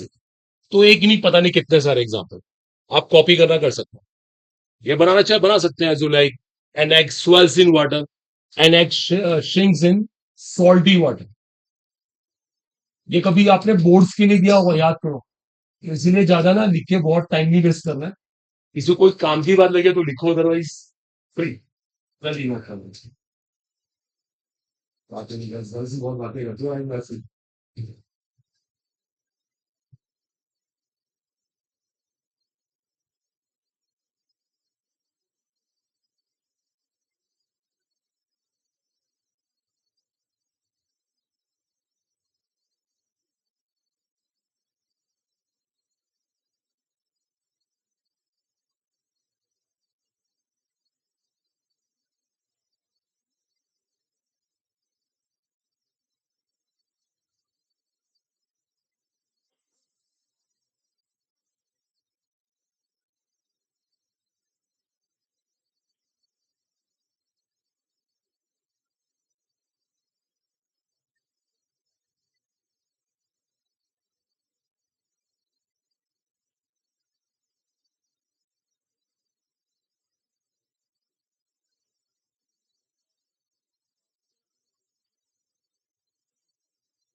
यस सोफा, इसमें कोई डाउट नहीं होना चाहिए, दैट शुड बी क्लियर। अब सुनिए, देखिए ध्यान दीजिएगा, देखिए देखिए, अब डिसाइड हो गया कि ऑस्मोसिस क्यों होता है, और ये भी 100% श्योर हो गया कि जब ऑस्मोसिस प्ले करता है, देखो आप ही देख लिया आपने कि ऑस्मोसिस करने के पीछे पर्पस क्या था। देखो स्टूडेंट्स, यहाँ पे एक प्रेशर डेवलप हो चुका हुआ, देखो नेचुरली यहाँ पे एक प्रेशर डेवलप हो गया है। इस प्रेशर का नाम क्या है, ऑस्मोटिक प्रेशर। देखो अभी डिफाइन करेंगे ऑस्मोटिक प्रेशर क्या चीज है। देखो रस्सा अटेंशन पे करना, देखो अब रस्सा, देखो अटेंटिव हो जाए, देखो अब छोटी सी बात समझनी, अगर वो हमें क्लिक कर गई ना, तो बहुत चीजें एकदम होती चली जाएंगी। देखो जरा ध्यान देना सब लोग, देखो हमारा शुरू से प्रिंसिपल है कि हमने एक कंटेनर में एक एसपीएम लगा दी, इधर हमने क्या फिल कर दिया, सॉल्वेंट, इधर हमने सॉल्वेंट फिल कर दिया, इधर हमने क्या फिल कर दिया, सॉल्यूशन। और सॉल्यूशन में हमारा सोल्यूट कैसा है, नॉन वोलेटाइल है, सबको पता है, ऑस्मोसिस की परफेक्ट कंडीशन यहाँ लगी हुई है। देखो आप सब रियलाइज करना प्लीज, आपको पता है यहाँ पे ऑस्मोसिस होने वाला है, अब शुरू हो जाएगा ऑस्मोसिस। देखो ये मोलिक्यूल इधर आएंगे, सुनना पहले ध्यान से, ये इधर आ रहे हैं, इनका एम क्या है, हम इधर आए, यहाँ पे एक प्रेशर डेवलप कर दें, और जैसे ही यहाँ प्रेशर डेवलप करें तो सीधी सी बात है, इक्विलिब्रियम मेंटेन हो जाए। बात को सुनना, देखो इनका एम है यहाँ आना, और यहाँ पे एक प्रेशर क्रिएट करके इक्विलिब्रियम मेंटेन करना। अब देखो सुनो, मैं क्या कर रहा हूँ, देखिए मैटर ऑफ चांस मैंने बाहर से एक प्रेशर लगा दिया। देखो सुनना, एक प्रेशर मैं लगा रहा हूं बाहर से, मैं ऐसा बोलूंगा पी एक्सटर्नल। मैं बाहर से एक प्रेशर लगा रहा हूं, बाह्य दाब। देखो सुनना, जब मैंने बाहर से प्रेशर लगाया, इन्होंने आना ही बंद कर दिया, ये आ ही नहीं रहे। देखो, इन्होंने आना ही बंद कर दिया, ये कह रहे हम नहीं आते अब। इसका मतलब जो प्रेशर मैंने लगाया उसी को लगाने ये आ रहे थे, तो ये प्रेशर कौन सा होगा? Osmotic pressure. देखो समझो आप, हमने प्रेशर बाहर से लगाया, और प्रेशर बाहर से लगाते ही क्या हुआ, जैसे ही हमने प्रेशर लगाया, I should say that it stop the osmosis. इसने ऑस्मोसिस के प्रोसेस को रोक दिया। अगर इस प्रेशर ने ऑस्मोसिस के प्रेशर प्रोसेस को रोका है ना, तो इसका मतलब ये प्रेशर कौन है? Osmotic pressure. सोचो भाई, एक मिनट आप सब यहाँ कोचिंग के लिए आए, आप चाहते हो यार कुछ गाइडेंस मिले, सिलेक्शन हो, what ever. Matter of chance आपके घर में ही केमिस्ट्री टीचर है, आपके घर में फिजिक्स टीचर है, घर में बायो टीचर, एक ब्रदर केमिस्ट्री, सिस्टर आपके फिजिक्स, ब्रदर एक और बायो। तो आपको घर से बाहर निकलने की जरूरत पड़ेगी? आप बोलोगे सब चीजें घर में है, सारे कोचिंग यहाँ पर है, हम घर से क्यों बाहर है? एग्जैक्टली यहाँ पर जब हमने प्रेशर बाहर से लगा दिया, हमने इनको सैचुरेट कर दिया, तो ये कह रहे हैं हमें आने की जरूरत नहीं है। तो पता है ऑस्मोटिक प्रेशर क्या होता है? देखो मैं डिफाइन कर रहा हूं, लिखो ऑस्मोटिक प्रेशर की definition. The external pressure applied the external pressure applied the external pressure applied just to stop the osmosis. The external pressure applied just to stop the osmosis. The external pressure applied just to stop the osmosis called osmotic pressure. Just to stop the osmosis called osmotic pressure. The external pressure applied just to stop the osmosis called osmotic pressure. जो बाहर से pressure लगाया जाता है क्या करने के लिए? Just to stop the osmosis, osmosis को रोकने के लिए। इसका नाम क्या होता है? Osmotic pressure. ऐसे ही यहां पर हुआ, जो प्रेशर हमने बाहर से लगाया ऑस्मोसिस को रोकने के लिए, उसका नाम ऑस्मोटिक प्रेशर। डेफिनेशन स्टेट बन गई। देखो अब ऑस्मोटिक प्रेशर निकालने का एक फॉर्मूला होता है। देखो इसको ट्रिक से समझना। पहली बात ये, ऑस्मोटिक प्रेशर कंसंट्रेशन के डायरेक्टली प्रोपोर्शनल है। आप समझ पा रहे हो क्यों? जितनी कंसंट्रेशन बढ़ेगी उतना उधर प्रेशर लो होगा, उतना सॉल्वेंट के मोल उस साइड आएंगे। सीधी सी बात है, ज्यादा प्रेशर एक्सर्ट करने के लिए। तो पाई का सी के साथ रिलेशनशिप डायरेक्ट होगा। और एक बात और है, इन वेपर को मान लेंगे जस्ट लाइक आइडियल गैस, तो पाई का टी के साथ भी रिलेशनशिप डायरेक्ट है। देखो यहाँ पे थोड़ी सी डेप्थ है, ये हमारा जेई और नीट से ऊपर लेवल का है, हम यहाँ पे इसको ज्यादा डेप्थ में लेके नहीं जाएंगे। बस दोनों को आपस में कंबाइन करके एक ऐसे इक्वेशन बना देंगे, जेई के अंदर भी ऐसे ही होता है। इसको ड्रॉप करके एक कांस्टेंट लगा देंगे आर, और pi is to C R T. ये हमारे पास ऑस्मोटिक प्रेशर निकालने का फॉर्मूला आ गया। Just like PV is to NRT, वैसे ही फॉर्मूला है। लेकिन बोलना नहीं है, बस पाई यहाँ पे ऑस्मोटिक प्रेशर ही कहना, ये गैस प्रेशर नहीं, ऑस्मोटिक प्रेशर है। सी यहाँ पे कंसेंट्रेशन है, टी यहाँ पे एब्सोल्यूट टेम्परेचर है, और आर को पता क्या बोलते हैं? Constant. Don't say gas constant, R is constant. R की वैल्यू दो होती है, एक तो आर की वैल्यू होती है 0.0821 लीटर एटमोस्फियर पर केल्विन मोल, अगर आप आंसर एटमोस्फियर में निकालते हो तो। एक आर की वैल्यू होती है 0.083 लीटर बार पर केल्विन मोल, अगर प्रेशर बार में निकालना है तो। और किसी को प्रेशर निकालना हो पास्कल में, तो क्या करेगा वो? 8.314 8.314 लेना पड़ेगा उसको। नहीं नहीं, सॉरी सॉरी, हाँ अगर ये भी सही, ये चलेगा, जूल पर केल्विन में। फिर आर की वैल्यू ये रहेगी अगर प्रेशर उसको पास्कल में चाहिए, एसआई सिस्टम में चाहिए। ये फॉर्मूला नोट करिए, बहुत ही इंपॉर्टेंट फॉर्मूला, बहुत न्यूमेरिकल्स आते हैं, जाके देखो नीट में पक्का क्वेश्चन आए। Y is to C R T, कुछ भी नहीं, इतना आसान। सी यहाँ पे कंसेंट्रेशन है, molarity, moles upon volume in litre. ये भी फिनिश हो गया हमारा। याद करिए, देखिए आप लोग, आप बहुत बहुत आपको हार्डवर्क चाहिए।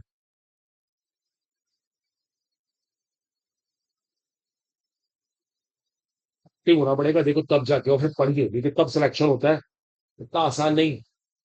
तो सोचे बस ऐसे ही एग्जाम दिया और हो गया, तुक्के से हो गया, नो चांस, बिल्कुल भी नहीं।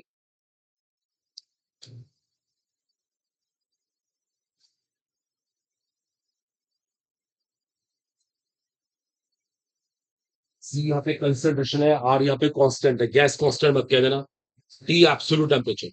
और आर की 3 वैल्यूज होती हैं, फिर आर की एक वैल्यू और भी होती है, लेकिन यहाँ पे यही चलेगी। I think clear. पास्कल में निकालना हो प्रेशर, बार में निकालना हो, एटमॉस्फेयर में निकालना हो, देखो सब आर की पॉसिबल वैल्यूज है। बातें नहीं स्टूडेंट्स, बातें नहीं। ठीक है, इट्स ओके। देखो एक और इंपॉर्टेंट चीज देखो आपसे शेयर करते हैं, that's again very very interesting है, again a most important point for you, इसी टॉपिक से रिलेटेड है ये। डन हो गया। सर देखो सब नोट्स पे होता है, ज्यादा कॉपी करने पे ध्यान ना देके ना, समझना ज्यादा जरूरी है, इसलिए बहुत स्ट्रेस में नहीं आना, सब नोट्स पे लिखा हुआ है। आप सुनिए बच्चों एक और इंपॉर्टेंट स्टोरी, देखो एक और इंपॉर्टेंट स्टोरी। अभी मैंने क्या किया था, मैंने कहा था ना कि मैंने इस साइड प्रेशर लगा दिया, मैंने बाहर से प्रेशर लगाया, और उस प्रेशर को लगाते ही क्या हुआ, ऑस्मोसिस, ऑस्मोसिस रुक गया। मैटर ऑफ चांस, जो मैंने बाहर से प्रेशर लगा दिया वो ज्यादा लगा दिया, मोर देन ऑस्मोटिक प्रेशर, तो जानते हैं क्या होगा, उल्टा होगा, reverse osmosis will take place, इसको बोलते हैं ना आरओ, सुनोगे आपने RO water, reverse osmosis takes place. जैसे ही आपने पी मोर देन पाई किया ना, अब उल्टा प्रोसेस शुरू हो जाएगा, सॉल्वेंट के मोलिक्यूल यहां से यहां चलना शुरू कर देंगे, RO takes place, RO reverse osmosis takes place. अगर आपने पी मोर देन पाई किया तो रिवर्स ऑस्मोसिस टेक्स प्लेस। एक और इंपॉर्टेंट चीज, इसका कोई यूज सीखे, सुना होगा आपने कभी डीसैलिनेशन, आपने कभी जैसे सुना होगा, जो ये सी वाटर होता है, सी वाटर समुद्र वाला पानी, वो पीने लायक नहीं होता, उसमें बहुत सारा सॉल्ट होता है, सॉल्ट, तो उसका सॉल्ट ऐसी तो हटाते हैं, यही तरीका होता है। देखो आपके पास सी वाटर है, आप उसको एक साइड भर लो, इधर यहां पर क्या है, सिर्फ आपका सॉल्वेंट है, इधर सी वाटर है, बीच में लगा दो एसपीएम, और इसको ऊपर से बंद करके ऊपर से प्रेशर लगाओ, लेकिन ज्यादा, क्या होगा, सी वाटर का सारा पानी इधर ट्रांसफर हो जाएगा, सी वाटर का सारा पानी यहां ट्रांसफर हो जाएगा, नमक वहीं रह जाएगा, सारा सॉल्ट वहीं रह जाएगा, इसका नाम है डीसैलिनेशन। तो desalination is indirectly what, an application based upon RO, RO की एप्लीकेशन। कहते हैं ना आरओ वाटर, सभी घर में आरओ प्लांट लगे, वो आरओ कॉन्सेप्ट यही होता है, वो आरओ कॉन्सेप्ट यही होता है, पानी को प्यूरिफाई ऐसे ही करते हैं। तो नोट कर सकते हो, एक P more than pi RO, we prefer the reverse osmosis, जैसे ही पी मोर देन पाई होगा वहां पे आर हो जाएगा, it is clear, reverse osmosis takes place when P is more than pi. ठीक है स्टूडेंट्स, तो कोई इस पे कंफ्यूजन ना हो, कोई फिर बट ना हो, ठीक है। आगे चलते हैं, देखो उसके बाद ये टेक्निक भी हमारी, ये भी कोलिगेटिव प्रॉपर्टी कंप्लीट है, लेकिन अब इसका यूज देखना, इसका यूज बेस्ट यूज निकल के आएगा। देखो फिर वही कॉमन सा क्वेश्चन है पूरी क्लास से, ठीक है, क्लियर हो गया, बस डीसैलिनेशन मेंशन करना है, टेंशन नहीं, पी मोर देन पाई, ठीक है सब गर्ल्स बॉयज, कोई दिक्कत नहीं है, ज्यादा लिखना नहीं है। देखो अब एक इंपॉर्टेंट कंसर्न और है, फिर को पूछे इस कोलिगेटिव प्रॉपर्टी का यूज क्या, बताओ, what is the best use, molar mass निकालने में हेल्प करना, शाबाश, हर कोलिगेटिव प्रॉपर्टी का एक ही आंसर है, मोलर मास निकालना। लेकिन सुन लीजिए अब, ये 4 कोलिगेटिव प्रॉपर्टी हमने सीखी है ना कल से लेके आज तक, अब सुन लो एक बड़ी इंटरेस्टिंग बात है, बहुत ही इंटरेस्टिंग बात, पता है इन चारों में सबसे अच्छी कोलिगेटिव प्रॉपर्टी ये है, to calculate the molar mass. देखो ये बहुत अच्छा असर्शन रीजन बनता है वाई, ऑस्मोटिक प्रेशर में ऐसा क्या है। अब देखो इसको जल्दी से कंप्लीट करते हैं, पता क्या होता है, देखो सपोज करो आपके पास ना एक बहुत डाइल्यूट सॉल्यूशन है, बहुत ही डाइल्यूट, उसकी ना कंसेंट्रेशन बहुत कम है, बहुत कम, पता बहुत कम होने से क्या होगा, जब हम एलिवेशन ऑफ बॉइलिंग पॉइंट निकालेंगे, ये फैक्टर बहुत छोटा है तो ये फैक्टर बहुत छोटा आएगा, डिप्रेशन ऑफ फ्रीजिंग पॉइंट निकालेंगे अगर ये फैक्टर छोटा है तो ये फैक्टर बहुत छोटा आएगा, relative lowering of vapour pressure निकालेंगे, देखो क्या प्रॉब्लम आएगी, मैंने P nought minus P note B minus P को ऐसे लिख दिया, अगर ये फैक्टर छोटा है ना तो ये फैक्टर छोटा आएगा, जब ये छोटे आएंगे ना तो इनको मेजर करने में, इनको नापने में क्या आएगी, एरर, नापने में गलतियां आएंगी, जब ये वैल्यू बहुत छोटी है, छोटी चीज को मेजर करना बहुत मुश्किल होता है, इसके अंदर भी एरर आने के चांस है, इसके अंदर भी एरर आएगी, इसके अंदर अगर इनमें एरर आ गई तो मोलर मास भी क्या आएगा, एररफुली आएगा, उसके अंदर भी कुछ कमी आई। अब सुनो आप, पता ऑस्मोटिक प्रेशर के साथ खास बात क्या है, चाहे वैल्यू बहुत छोटी बन जाए, very very small, very very small, उसके बावजूद ये वैल्यू बहुत बड़ी आती है। पता क्यों? ये वैल्यू बहुत छोटी है, आपको वैल्यू निकालनी है पास्कल में, और एक एटमॉस्फेयर में इतने पास्कल होते हैं, आप बाद में इससे मल्टीप्लाई करोगे ना प्रैक्टिकली, तो वैल्यू ऑटोमेटिकली बहुत बड़ी बन जाएगी। इसके बहुत छोटा होने के बावजूद ये वैल्यू बहुत बड़ी आएगी, और जब ये बड़ी आएगी तो इसको मेजर करना आसान होगा, इसमें एरर ही नहीं आएगी। और जब इसमें एरर नहीं आएगी तो मोलर मास कैसा आएगा? एक्यूरेट आएगा, एक्यूरेट आएगा। तो इस कोलिगेटिव वर्टी की ये सबसे खास बात है। लिखो एक इंपॉर्टेंट लाइन, यूज में लिखो आप, it helps to calculate molar mass, it helps to calculate the molar mass, and this colligative property is found to be the best. It helps to calculate the molar mass, and this colligative property is found to be the best, as even for very small concentration, even for very small concentration, the value of osmotic pressure is very big. Even for very small concentration, the value of osmotic pressure is very big. Even for very small concentration, the value of osmotic pressure is very big.